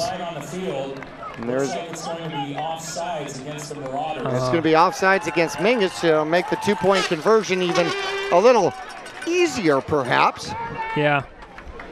No, and you don't want to give, Norris is already good enough. You don't want to give him extra yards. No. In that play, I don't know if they'll change the play, but it was a direct snap to Norris, and he was just going to go on his own there. We'll see if they switch up the call. Russet, who had four interceptions last week against Marcus Deniza, picks 1 and gets a pick 6 against Mingus. They're going to hand it off, coming to the near side and finding the lane and getting the 2-point conversion as Cactus, and that's going to be Flores with the 2-point conversion. A 1-yard 2-point conversion after the penalty. It looked like Fanning I thought maybe a little hold on the outside here, trying to come off to make the tackle, but no call. And with that extra point, Cactus Shadows goes up 28-19. We're going to take a break with 4:35. Mingus will get the ball back now, down by 9. They're already out, getting set up for the return. Actually, we're going to keep it here because Cactus is going to jump out there real quick and try to get right back into the return. So a 9-point game now as Mingus was driving and unable to get it in the end zone here. So a 2-point conversion. And these guys got a cannon here just like we do at home, but their cannon shoots out T-shirts. The student section's going crazy. There's T-shirts flying around. I feel like I'm at a Arizona Cardinal football game. There's the kick. It's a short one, and it is picked up very quickly. Over the shoulder kick out there. Looking like a wide receiver. And that was 58. Yeah, that was Hardy. Hardy out there. Holy cow. Coach Young's going, hey, you ever play center field? Right. Great catch, looking like Willie Mays out there with that. It does the smart thing, just gets down, doesn't try to make something happen. Mingus got the ball in good field position here. They were marching down the field on the last series. Just unfortunately turned it over to see if they can keep that offensive momentum here, keep driving the football. So they got the ball at their own 32-yard line. Zabala over center, takes the snap, shows the ball, keeps it himself, goes around to the outside, gets a block on the outside and cuts up, and he'll have about 6 yards with a flag on the play. And we'll see if that ends up being a block in the back going against Mingus. Holding against Mingus right at the 32-yard line. Line of scrimmage, so that's going to be another 10-yard penalty. Mingus 4 penalties, 21 yards. Much lower than last week. That's certainly helpful, but this one's costly, down by 9 with 4:26 left to go here in the third quarter. By the way, our great production team, that crew in the truck, telling us with the replay that Zabala with the interception, the reason he was falling backward, a collision with him and Tyler Kelly, and he lost his balance. And an unfortunate INT out there for Mingus. Yep, that would explain it. Cactus with a switch. Mingus hands it off. There goes Kelly, right side, finds some room. Looking for outside the numbers, cuts in, outrunning the defense. He's at the 30, the 20, the 10, and a touchdown. Looking for yellow litter on the field, don't see it. A 68-yard breakaway from Tyler Kelly, the C-gap, large and in charge. Great job of the offensive line there, opening up a hole on the outside, the right side of the field. Great blocks from the wide receivers downfield. And then, Kelly, does this guy ever get tired? He's playing defense, he's playing offense, he's playing all special teams. He's like the Energizer Bunny out there. He just doesn't stop. And, great for Mingus. Unfortunate for the Cactus defense. They're probably getting tired of seeing him. Tired of chasing him. Yeah. 3:59 left to go, and Mingus is set up to go for 2. They're down by 3 right now. And Zabala takes the snap and hands it off up the middle. And Taylor can't find the 2-point conversion. So Mingus down by 3 with 3:59 left to go. We're going to break. And it's 28-25, Cactus in the lead. We're back after this.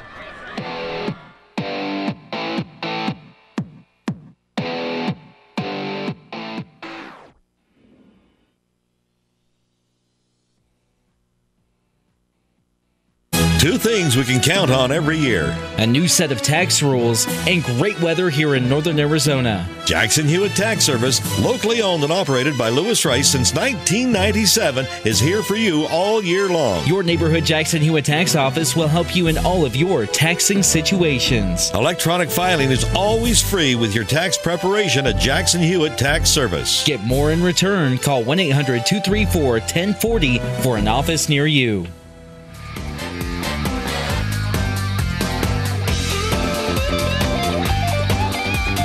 I got a little excited with the numbers. I was wrong on the carry, wasn't I?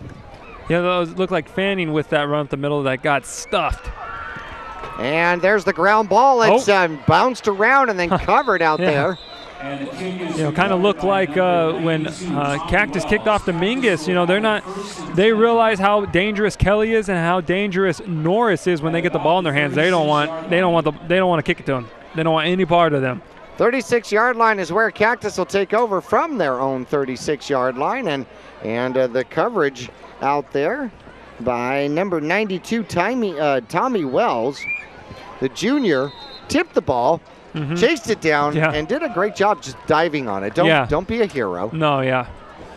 Personnel change out there as we're back into the Wildcat formation out there. Norris back. Cactus with 2 quarterbacks down, and Norris running the opposite direction, and he'll cut back. Mingus looking to try to catch him up. He'll cut inside and makes about 2 yards. Ran 14 yards to get it, and a late flag. Real late flag out there. A 2-yard gain on the run, and we'll see the effects of the flag and what that does. Norris, you think you got him tackled in the backfield for a loss, and he somehow gets out of it to get a positive gain. I don't know how he avoids some of those tacklers out there. Okay, it looks like it is going to go against Cactus. And here's the call out here. Personal foul, dead ball foul. That'll be a 15-yard variety. Yeah, that hurts. And 70 yards of penalties, seven penalties. So now it'll be 2nd and about 25, maybe 23 out there, which Cactus can make up in one run, no doubt. Yeah. Quarterback out there, and he'll take the snap and hand it off near side. Mingus running it down, and he gets outside, somehow avoids the tackle, gets away from Link, but Link dances with Norris enough that he loses 3, and he just held him up enough for the rest of the sea of white and red to come out. Doing a great job. Norris is not somebody you're going to get a real clean hit on. You don't need to make a huge hit. You just need to, keep him in front of you and let your pursuit come and help you out. Spread formation out here, and the quarterback takes it. He's going to throw it to the near side. Norris looking for a lane, gets wrapped up, still moving forward. Huey's got a hold of him. The rest of the Marauders got a hold of him, and he's going to pick up 14, and there's another flag. However, Chaz Taylor is clapping. Yeah, looks like he knows what the call's going to be. But that was a 3rd down attempt. This would bring up 4th. Yeah, Mingus probably declined this here if it is against Cactus. 14 yards we'll on the little tiny pass to the near side. We'll see where the penalty goes. And it's going to be another personal foul. And if you start racking up the personal fouls from the same player, then eventually they like to have you go to the bench and not play anymore. Yeah, I didn't see who that flag was on, but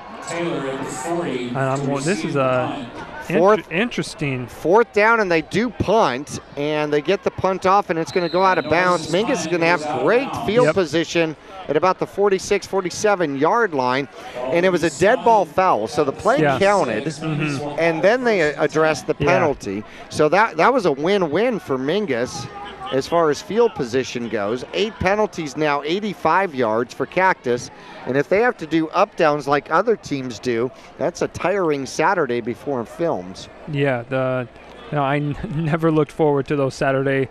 I looked forward to the breakfasts that the dads would cook. We had some great breakfasts: French toast, scrambled eggs, bacon, sausage, hash browns. But you were eating those after you did about 1 million up-downs, it felt like. Especially after a game, you're all bruised up. That's how they saved on food. Your appetite wasn't quite as big. And misdirection, there's the handoff. Nelson finds the outside. He's got good yardage on 1st down. And he's up to the 45-yard line into Cactus Cobra territory. And it should be 2nd and 1. Great blocking scheme by Mingus. Just a block down, a little power to the outside, and Nelson took advantage.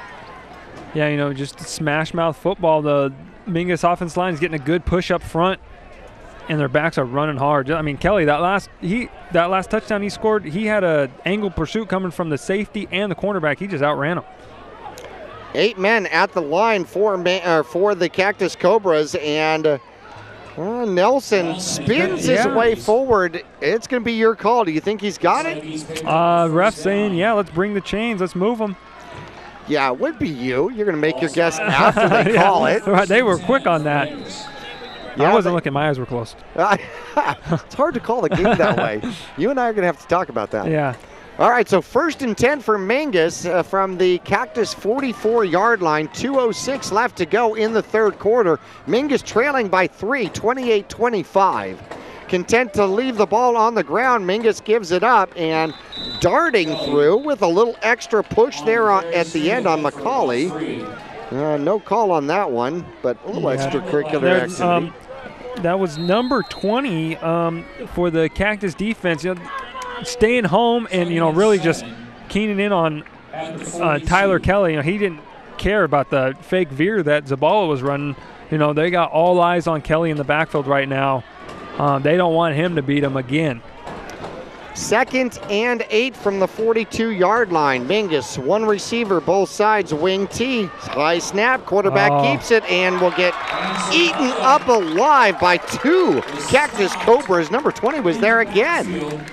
Yeah, he's all over the field right now, just getting back there, wrapping up, but kind of like ice cream sandwich back there with Zabala. Just, God, I'm glad he's able to get up from that hit. 2nd sack of the game on Zabala brings up 3rd and 12 now. Less than a minute to go in the third quarter. Mingus goes to a spread. There's the snap. Zabala looking to throw. Throws deep. He's got a man. There's Chester. Lays out off the fingertips at about the 18-yard line, and it falls incomplete. Unbelievable effort from Chaz right there. Just laid out completely parallel to the ground. Had the man beat by a yard and a half. Just couldn't hang on to the ball. It would have been a great, unbelievable catch if he was able to hang on to it. Cactus is coming after the punt. There's the punt. The snap is good. They kick it, and it goes toward the sideline, takes a bounce, and Mingus is going to cover that at about the 21-yard line. Most importantly for Mingus, no return. Yeah, they've had a lot of success with the punt return. I know Coach Young addressed that at halftime. Don't give them an opportunity to return it. They were winning the field position battle when Mingus was punting, and, they took care of that. And a good kick from Kelly. Did take kind of a Cactus bounce there at the end, but, make Cactus earn this touchdown here. They got to go the 70-plus yards. 21-yard line, the line of scrimmage. Cactus with the ball. 31 seconds left to go in quarter number 3. And they have their third-string quarterback out there who is going to keep it himself. Try the inside, get wrapped up. Taylor's there, Huey's there, and they're going to push him back, but not until a 4-yard gain. No, Taylor and Huey just saying, no, you're not going anywhere else, man. Take a seat right here. Osala with the carry. 2nd and, they only give him 3 on it. How about that? Yeah. 2nd and 7, and they're going to be content to let the third quarter roll out, which means that we get a break, and we're going to take a break. The Cottonwood Parks and Rec scoreboard says Mingus starts the fourth quarter down by 3, 28-25 on the road at Cactus High School. We're back for more high school action after this.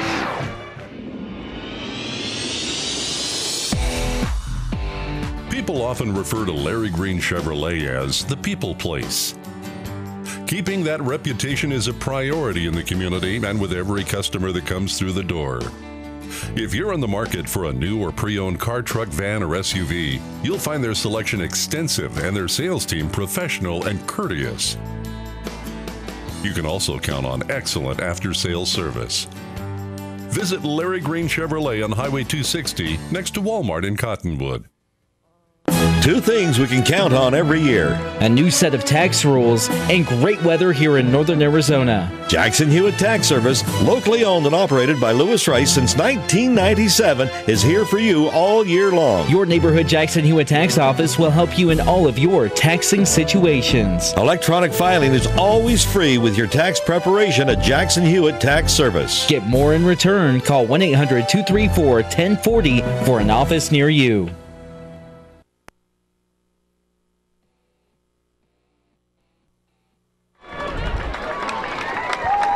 Well, a handoff on the right-hand side, the elusive one. Yep, talking about Norris, and he gets around the corner, picks up a first down in about 9 yards on the carry.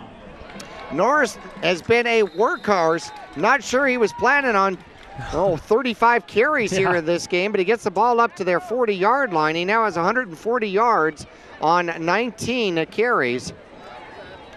They've got that offset, really weird eye in the backfield for Cactus. Quarterback takes the snap, hands it off, coming to the near side. Chaz Taylor gets an ankle and tackles him behind the line of scrimmage. And that is Norris getting tackled by Chaz Taylor just by the right ankle. A phenomenal job from Taylor coming up from that free safety position. You know, up there playing it like a backer and just diving in at the feet, you know, doing anything he can to keep Norris from getting outside, and does a great job of just grabbing onto that shoelace and untying it. Mingus showing that they're not afraid of the pass out there, but Norris goes to the far side, and the quarterback's in the backfield. They have thrown to him out of the backfield, and quarterback's looking to run. Streck takes the wrong angle. They get to him and wrap him up. He has a gain back to about the original line of scrimmage at the 40-yard line, but it's going to bring up 3rd and 10 for the Cactus Cobras. It was great seeing that Mingus defense fly to the ball. Streck didn't make the play, but forced the quarterback into his outside containment that was over there. And, I really like how this Mingus defense is playing right now.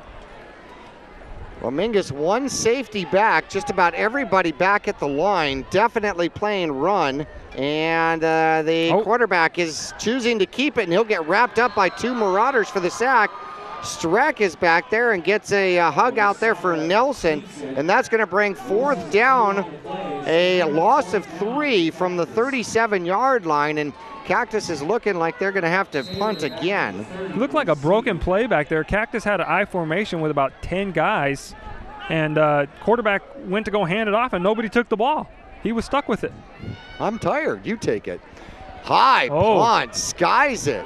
And Chaz Taylor backs up to his own 20, comes to the inside, gets tripped up, stays on his feet somehow, and gets out to the 30 and pays for it as he's hit by a Mingus Marauder, getting blocked back into him. And Taylor pops up, comes to the sideline, so Mingus will have the ball at their own 30-yard line. 9:28 left to go, and trailing by 3 to the Cactus Cobras on the road.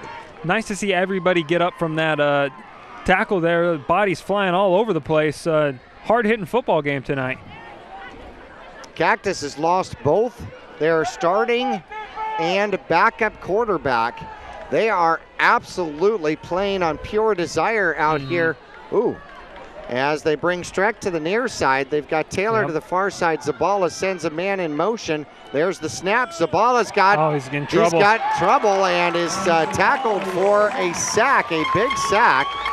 7 yards out there. Number 20 coming right off the edge, and Mingus doesn't have an answer for him right now. That's junior defensive back Bobby Lipsy, and we've been calling his number a lot in this 4th quarter. He's all over the field. Just did a great job of running down Zabala. I thought maybe Zabala could have tried to maybe throw it away there. It takes kind of a big loss. Mingus, you don't want to start a drive that way. Now you got a long 2nd down. Ball's at their own 23-yard line, so 2nd and 17. Mingus has a man in motion. They hand it off to Taylor. Tyler Kelly, rather. Hit late and off, pops the helmet. Yeah, and Kelly's talking to the ref like, where's the flag? It looked like a Cactus defender popped his helmet off after the play, and we're going to look at the replay right here. And Kelly gets tackled, and the whistle's blown.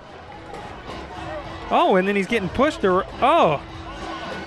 He's just getting mauled by a few Cactus defenders. You know, I can see why he's upset. Well, he comes off the field here at the moment, and Mingus is going to take a break here to discuss 3rd and 18 with their squad. This becomes an important drive with 8:08 left to go. Mingus trailing 28-25. Fourth quarter action on the road. We're back after this.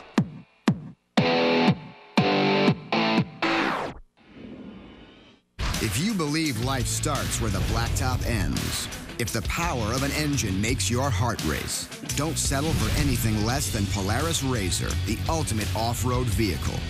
With unequaled power, unrivaled suspension, and unmatched agility, all perfectly combined to help you chase down what matters most. Polaris RZR, we fuel your freedom. Cottonwood Motorsports, located on Route 260 and Western Drive.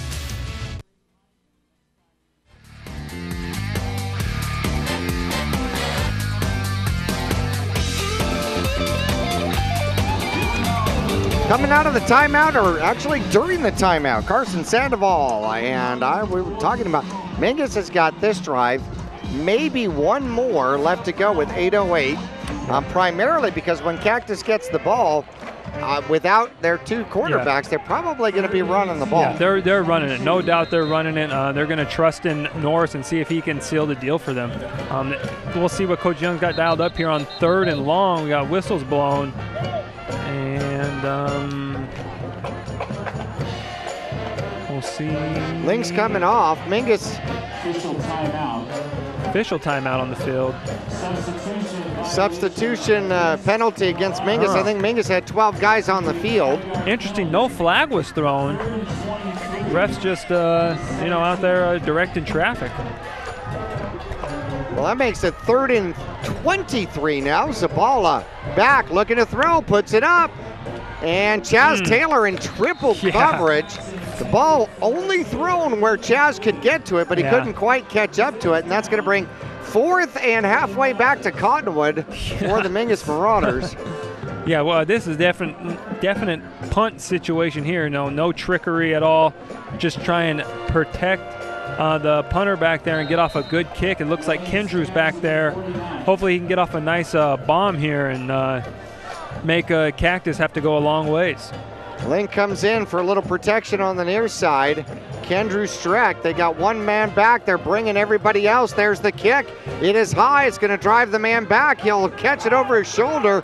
That's Gillian. Gillian tries the near side, finds a lane, and close to the sideline, cuts back, and is still on his feet, going the opposite direction. He's at the 30. He's at the 25. He's inside the 20. There's a penalty as he's knocked out of bounds at about the 5-yard line. Yep. And the question is whether or not that was a block in the back at about the 15-yard line. Even if it is, that is phenomenal field position for the Cactus Cobras. Yeah, he receives it back at about, gets it at 45. At his 45-yard line and runs to the sideline to the left side of the field. Looks like he's kind of just maybe going to scamper out of bounds because he's running out of room, but nope. Slams on the brakes, cuts it back, and goes almost the distance. Good job by Mingus not giving up on the play. Taking good angles to make sure to keep him out of the end zone, but it looks like it was a block in the back. Works out good for Mingus because they're a 15-yard penalty here. And that definitely saves Mingus from being in a really, really bad position. Bad enough with the Mingus, the ball at the Mingus Marauder 36-yard line.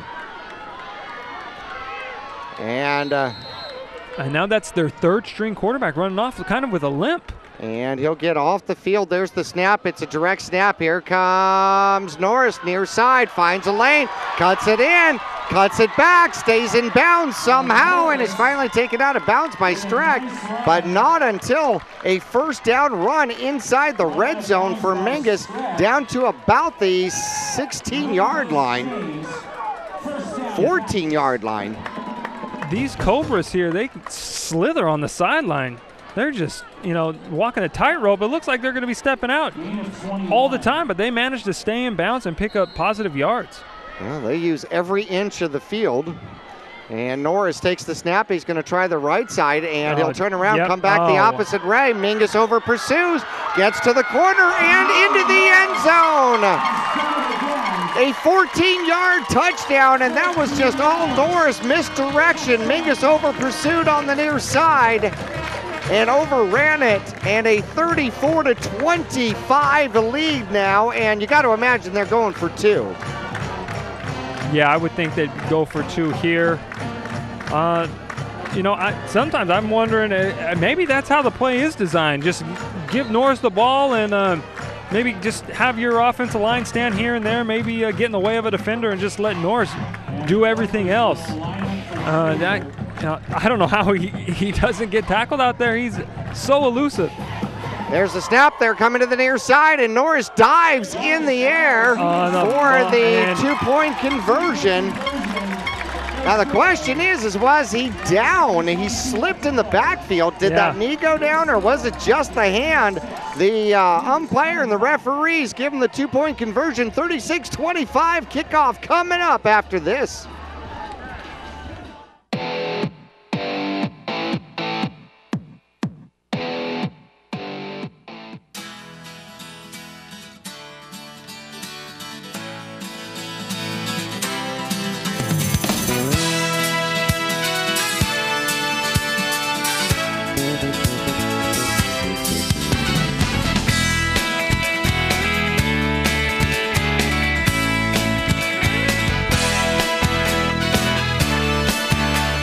Our whole team is here to help you get the most out of each workout. Here at the Cottonwood Recreation Center.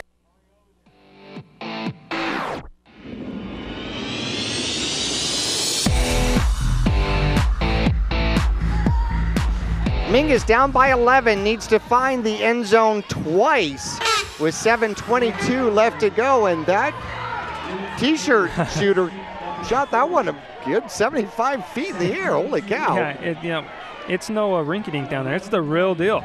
No kidding. Got to figure out where they got budget for the cannon, huh? Holy cow. 4 men on the near side. Near hash is where they're going to kick it off, and they just pop it up in the air, and it is taken by Mingus. Flying over the top and getting down very quickly for Mingus is going to be Ethan Hayden. And another great over-the-shoulder catch, and Mingus will get the ball at the 37-yard line, but no return, of course. Number 4, Russet for Cactus Cobras, coming in like a missile. If he didn't get down on the ground right there, we were going to have a big collision. No kidding. Mingus sends their offense out on the field. They got 7:20 to find the end zone twice. Yeah, a quick score from Mingus right now would be ideal.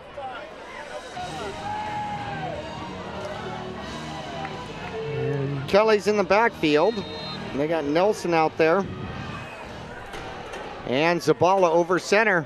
Takes the snap. It goes to Nelson, far side. Cuts around the corner, takes a shot, and there is a penalty flag. Nelson is slow to get, or he's up, he's wobbling. I think maybe this might be a helmet-to-helmet call here. And hopefully he's okay. Goes around the corner, gets some blocks, misses one. Oh, yeah, that is helmet to helmet, and that's from, is that number 6, Paredes? Yeah, and Nelson's gonna get a little help walking off the field. Hopefully he can shake this off. He's bent over on the sideline, and looks like the training staff is gonna take him over to the bench. Fanning's gonna come in for him. Crowd doesn't like it. Yeah, they don't like it, but it is the correct call. 15 yards, 10th penalty in the game, and Cactus, the Cobra, smelling blood in the water. And they have come out hard defensively. Mingus with the ball at the 46-yard line. Quick pass going to Link.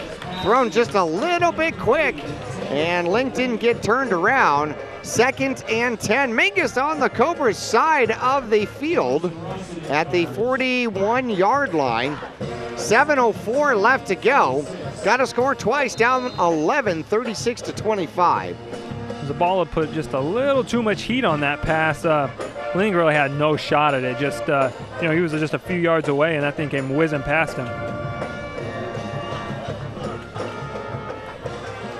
Mingus, one receiver to either side. They hand off going up the middle. Colby, no, pardon me. It's going to be Kelly on the far side, getting tackled by the back of the of the shoulder pads out there, and he'll pick up about 5. That's going to bring up 3rd and somewhat manageable in a fourth down. I got to imagine Mingus has got to be in 4-down territory already. Yeah, definitely. I can, you know, see if they can pick up, you know, you want to pick up the first down right here so you don't have to get it on 4th, but you know, for some reason you don't pick it up here, you want to at least give yourself a 4th and short.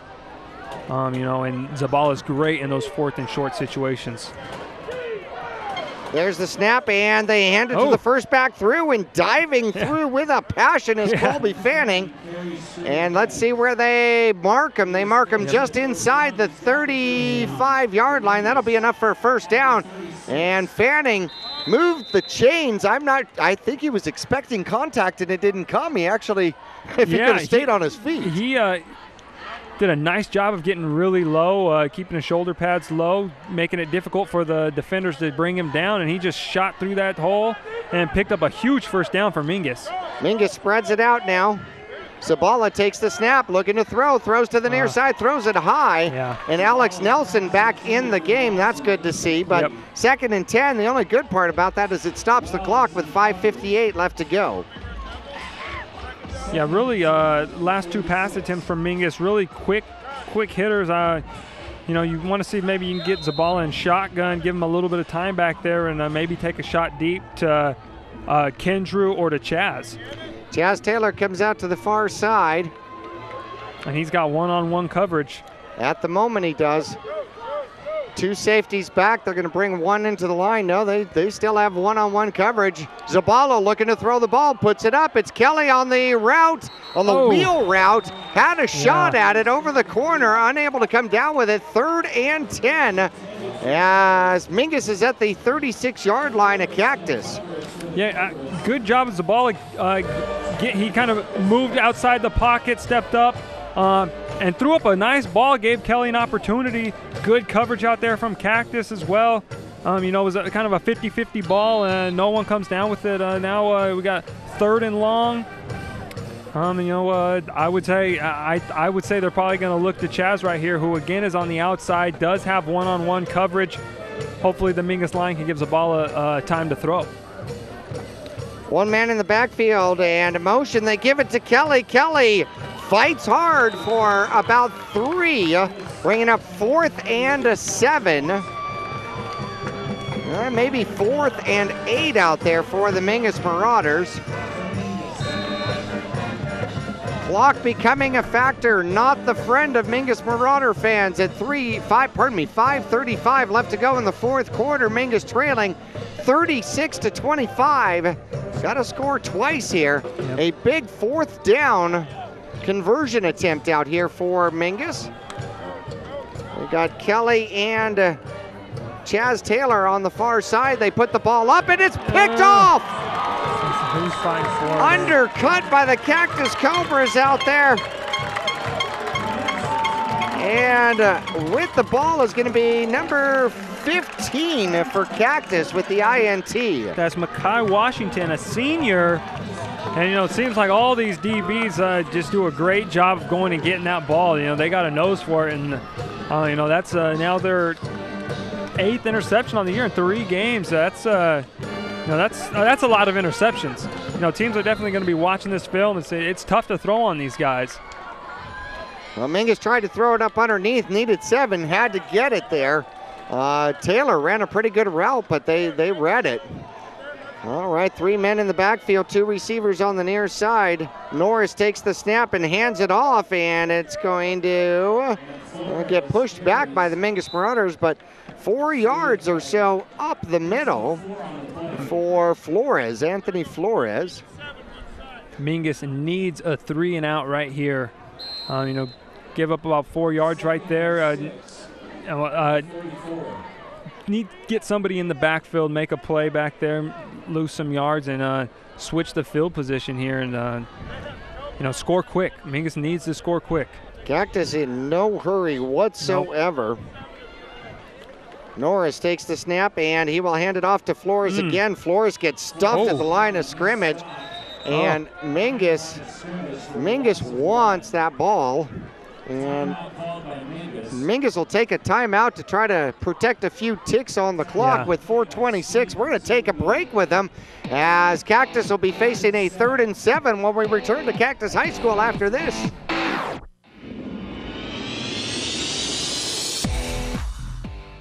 Starting in the late 1920s, Grandpa Gettle and his brothers laid the groundwork for what would become a family legacy. Almost 100 years and 100 patents later, Gettle's High Desert Mechanical continues to raise the bar of quality heating, cooling, and plumbing products and services in the Verde Valley. Call Gettle's High Desert Mechanical Heating, Air Conditioning, and Plumbing at 567-2200 or online at GettlesHDM.com, providing solutions for your comfort. Don't settle, get Gettles, and go Marauders!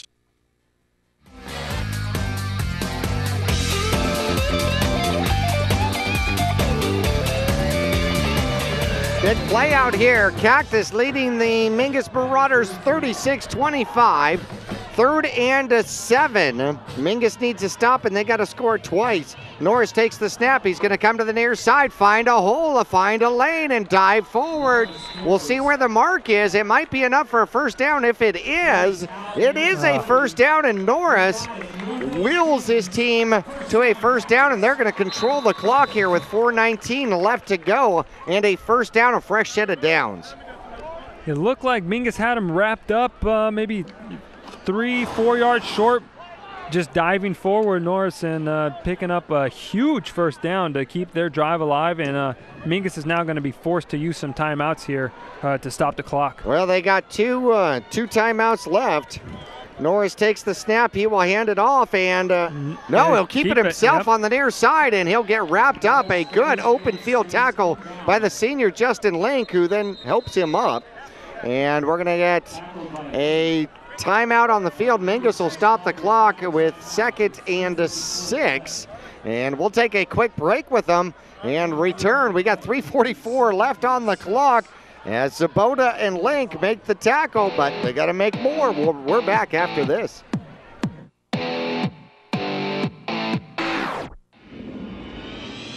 People often refer to Larry Green Chevrolet as the people place. Keeping that reputation is a priority in the community and with every customer that comes through the door.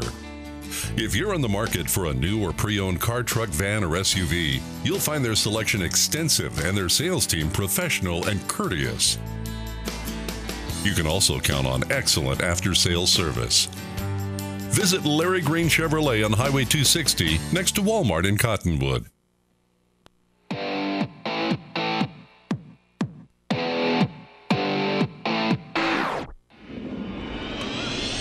Back here at Cactus, Mr. Everything, Norris takes the snap. He'll look left, he'll look right, he'll run to the outside. Chaz Taylor's chasing him, and they'll get him down just short of the first down, but it's going to bring 3rd and real short. And we'll see, it's just on the Mingus side of the field at about the 49-yard line. And they're going to do an official timeout, and no, they're going to say first down. Yeah. They're going to move the chains, 3:25. And Cactus moves the chains again with a first down. And with that, well, they just get more clock to play with. Yeah, the generous spot from the refs there. It may be a situation where you could come out and measure, but they say let's keep it moving. 3 men in the backfield in an I formation.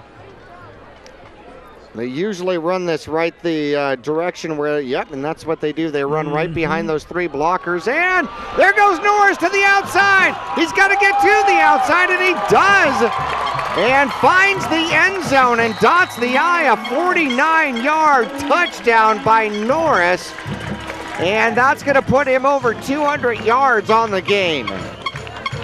Yeah, Norris picked up a huge block from number 3, Garrett Monroe, a junior wide receiver out on the outside, really sealing the edge for him. And then, once he gets in the open field, you're not gonna tackle him. He scores another touchdown. And, unfortunately for Mingus here, they were right in this ball game, and now it's broken wide open, and Cactus going for 2 again. And it's going to be broken up and stopped. Yeah, looked like it was just taken. Looks like that was number 62 for Mingus. Just taking the handoff. That was Stevens. He said, I'll take that. He tried to run upfield a little bit, but brought down rather quickly from the Cactus offensive line. So 42-25, kickoff coming. Mingus will get the ball back when we return to Cactus High School after this.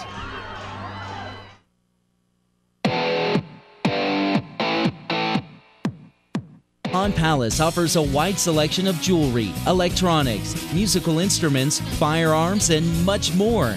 And if you need money for that unforeseen financial burden, Tanner, Natalie, or Rob can get you a loan using your valuable items and collectibles. Scrap gold, silver, jewelry, guns, and electronics are all accepted. Visit Pond Palace on Calvary Way at 89A in the Dome Building, open 6 days a week, and online at pondpalaceaz.com.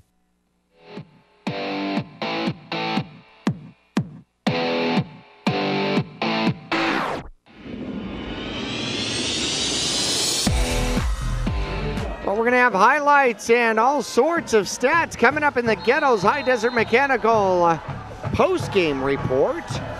And there's the pooch kick, and it's going to come down, caught in the air. And Sabota's taking it back the opposite direction. He's got a lane to the outside. Around the corner, he needs a block, and he won't get it, but he'll get into Cactus territory.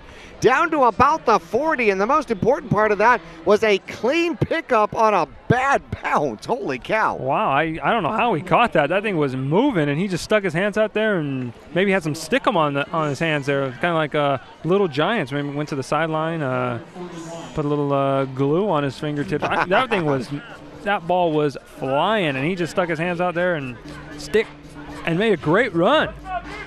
Turned on the Jets at the end there. Well, Mingus has got 238.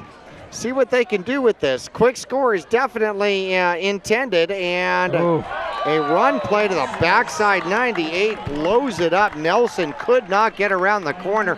The big body created a really bad corner to get around. Oh my gosh, came right up through the middle. Really big body, 98. That's a big kid right there. That's Scott Jones, defensive tackle, senior. They got him listed as 6 foot here on the roster. I'd say he's easily close to 6'2", 6'3", especially with that helmet on. 6 foot is the width, not the height. Yeah. He's a big boy. And up the middle there goes Tyler Kelly. Kelly struggling to get a couple back. He gets 2 back. But it's going to bring up 3rd and about 13 for the Mingus Marauders, obviously in 4-down territory. Yeah. And Jackie, I want to say that your tie and shirt combination tonight is just lovely. I love it. Well, thank you. I appreciate it. Trying to go with the red and gray, the spirit. Yep. It looks good on you. It really does. Well, it's about time something does. Nelson finds a lane, spins around, and it'll be a 4th and 8 now as he'll pick up 6 yards. And that'll put him over 50 yards in the game. Tyler Kelly, 217 rushing yards. I can't give away all the stats. You got to wait for the postgame for all of that.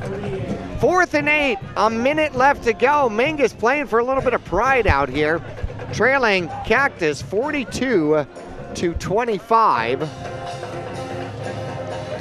Zabala in shotgun, takes a snap, hands it off. Kelly fights hard, looking to get to the sticks, and he won't make it. He'll pick up about 4, but that's going to be a turnover on downs. And with 47.4 seconds left to go, Cactus might be able to run the clock out. Yeah, I do like that Mingus, was fighting hard there those last few plays. Good offensive line not giving up. They're still out there blocking hard. Tyler Kelly's out there running hard still. He's done a lot tonight. He's playing special teams, defense, offense. He's still out there giving it his all. A lot of these Mingus players are, and unfortunately, it just wasn't enough tonight. Well, 3 major injuries for the Cactus Cobras, and one, Demarion Norris, can make up the difference. Mm-hmm. And they're going to be in shotgun once again. Almost doesn't look like they're going to go to a kneel position out here. Now, there we go. Now it looks like they're moving in. Now Norris moves up, and he will take the kneel. And one more time should do it out there. So overcoming a loss of the starting quarterback, the backup quarterback, a special teams player whom we found out with the ambulance out on the field and everything else. No injury is good, but it might be the best injury we could have hoped for in that situation. Yeah. And broken femur, a broken femur is what is being reported. Like you said, we never want any injury out there on the football field. Unfortunately, you just can't prevent them all. We're just thankful that it wasn't an injury to the head, neck, or spine of that young gentleman. And we, hope for a quick recovery for him. And, thoughts and prayers with him and his family. Well, the Cactus Cobras get the best of the one tonight. They go 3-0 on the season in front of the home crowd, and a great spirit to pick it up after the injuries and take a close game and then start to run away with it at the end. Final score here tonight, 42-25. So says the Cottonwood Parks and Rec scoreboard on Verde Valley TV. We're back for the postgame show brought to you by Kettles High Desert Mechanical right after this.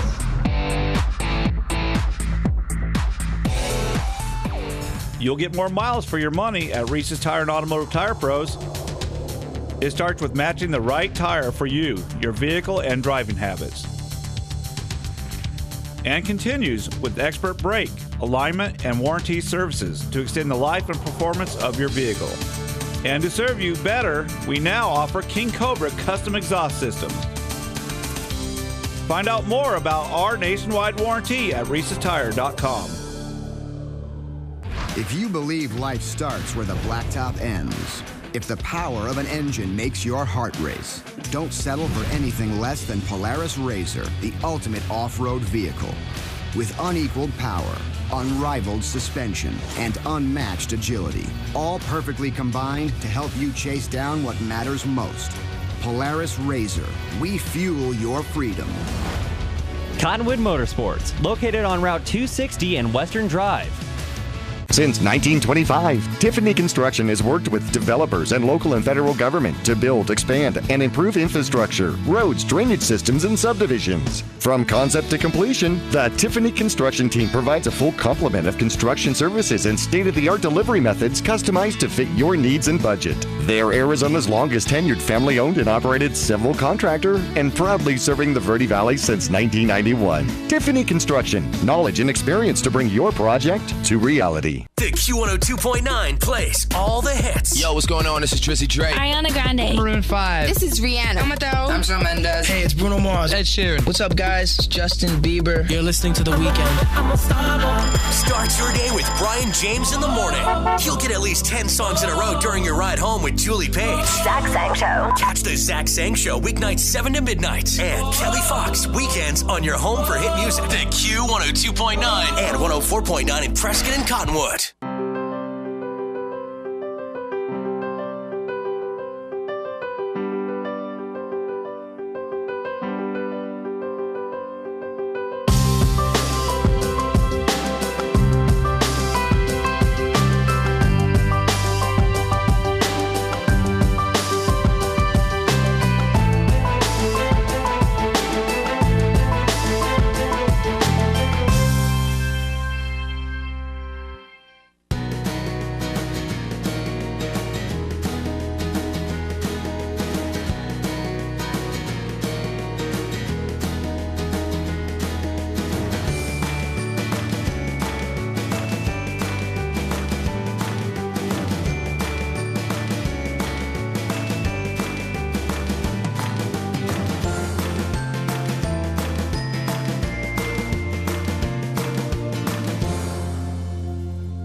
Our whole team is here to help you get the most out of each workout. Here at the Cottonwood Recreation Center. Welcome to the Postgame Report, brought to you by Gettles High Desert Mechanical Heating, AC, and Plumbing Specialists online at GettlesHDM.com.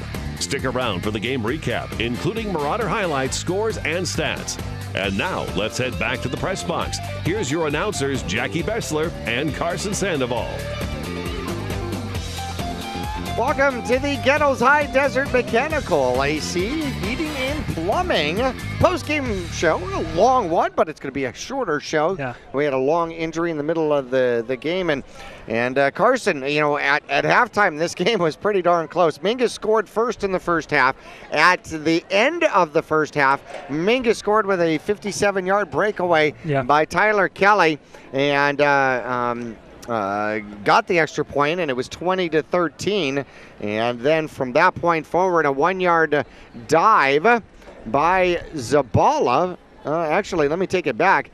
As we Cactus scored.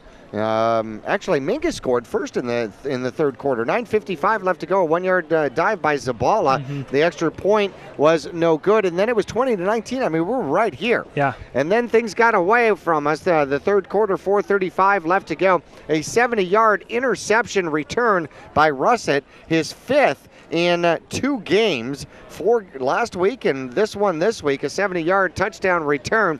The extra point by Flores, or the 2-point conversion by Flores, was good, and it was a 9-point game. 28-19, 3:59 left to go. Tyler Kelly makes this one interesting, a 68-yard breakaway, and brought the game within 3 points as he takes the handoff and goes to the right side, finds the lane, great blocking, and then just by will outruns the defense. Looked like the corner didn't want to have anything to do with him. No, 2 guys with great angles on Tyler, and he just outran them. And like you said, you know, when you tackle him, he dishes out some punishment. So and they remember that. They tackle him earlier in the game, and they're like, ooh, I don't know if I want to get in front of this guy. Right, yeah. Mom told me not to go play in the freeway. 28-25 at that particular point as the 2-point conversion failed, and then, wow. All of a sudden, Cactus started to had that extra burst of energy. 7:22 left to go, fourth quarter action. Norris with a 14-yard touchdown. Tries the right, saw Chaz Taylor, said, no, I'm going to go somewhere else, and goes all the way back around and finds the end zone on the other side. Norris also adds the 2-point conversion. It was 36-25. And then with 2:48, the final nail in the coffin, so to speak, a 49-yard run from Norris. They had no choice but to go Wildcat at that particular point, and he just kind of broke it out and did his thing. The 2-point conversion was no good and stopped, but 42-25. Mingus falls to 0-3 to start the season. They start with Lee Williams with Grand Canyon region coming up next week. That'll be huge. That'll be important. But 0-3 in the first 3 games. Although you played 3 ranked teams, you lost to Higley, you lost a heartbreaker to Cactus Shadows by 1 point, whom Prescott beat here tonight, by the way. And then you lose on the road at Cactus, even though they were down a couple of quarterbacks. Kind of a heartbreak for Mingus, and they're going to have to regroup and start in on the Grand Canyon region because the playoffs will go through the Grand Canyon region for Mingus right now. Yeah, this season is definitely not over. Long season, still got all of the Grand Canyon region games to play. And you got to take advantage of those matchups. And, Mingus in the past has, had success in the Grand Canyon region. And, we just got to hope for continued success. Again, don't hang your head on an 0-3 start because there is a lot of season left. And there was a lot of great things to take away from this game tonight. So they shouldn't be, upset at all. There was kind of, with that delay in the game with the injury, you usually don't you don't experience that in every game. I thought they did a great job after that long delay. They came out, punched the ball in the end zone, and they continued to fight, just didn't have enough in the end. The tank got a little bit low here. Stats here tonight for the victorious Cactus Cobras.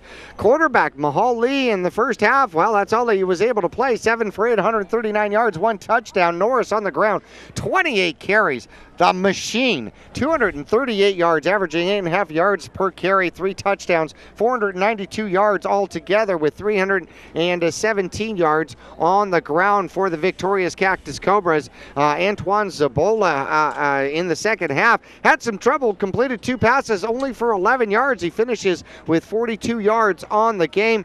The ground game is what Mingus was really relying on, and Tyler Kelly with some major breakaways really did it well. 221 yards on 14 carries, averaging 15 yards per carry out there. Alex Nelson with 12 carries, 53 yards. Colby Fanning participating with 40 yards on 11 carries, and Tyler Kelly had 11 reception yards, 16 for Nelson, 15 for Chaz Taylor out there today. Players of the game, who do you like? Well, offense, I mean, this is an easy one. You got to go with Tyler Kelly. He, over 200 yards rushing. He had huge runs. I feel like every week he's going to give you one of those runs, 1 or 2 of them. He runs hard. I'm glad we got him in our backfield.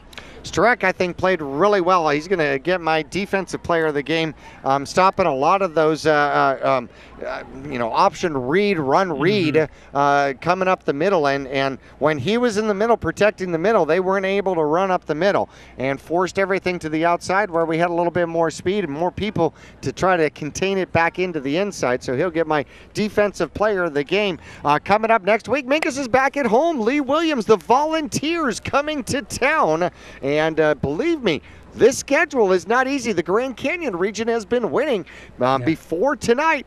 15-5 is Mingus' schedule. Then we're going to go ahead and wrap it up here from Cactus High School. Looking forward to seeing you next Friday night back at the Cave at Mingus Union High School. Once again, your final score here during the Gettles High Desert Mechanical Heating, Air Conditioning, and Plumbing postgame show. Cactus victorious, going 3-0, 42-25 over the Mingus Marauders. Have a great night. Look forward to talking to you next Friday. This has been the Post-Game Report, brought to you by Gettles High Desert Mechanical, heating, AC, and plumbing specialists. Online at GettlesHDM.com. We'll return next week for exciting Mingus Marauder football action on AM 1600 and 96.3 FM KYBC. Online at MyRadioPlace.com or Verde Valley TV Cable 1 Channel 56 Suddenlink Channel 2.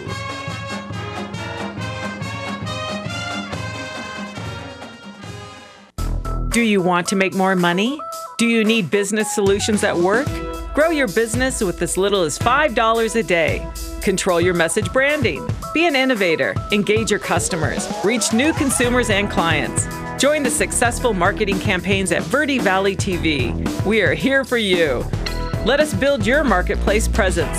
Call Helen Gibson today at 928-634-2286. Verde Valley TV, affordable advertising with one quick call.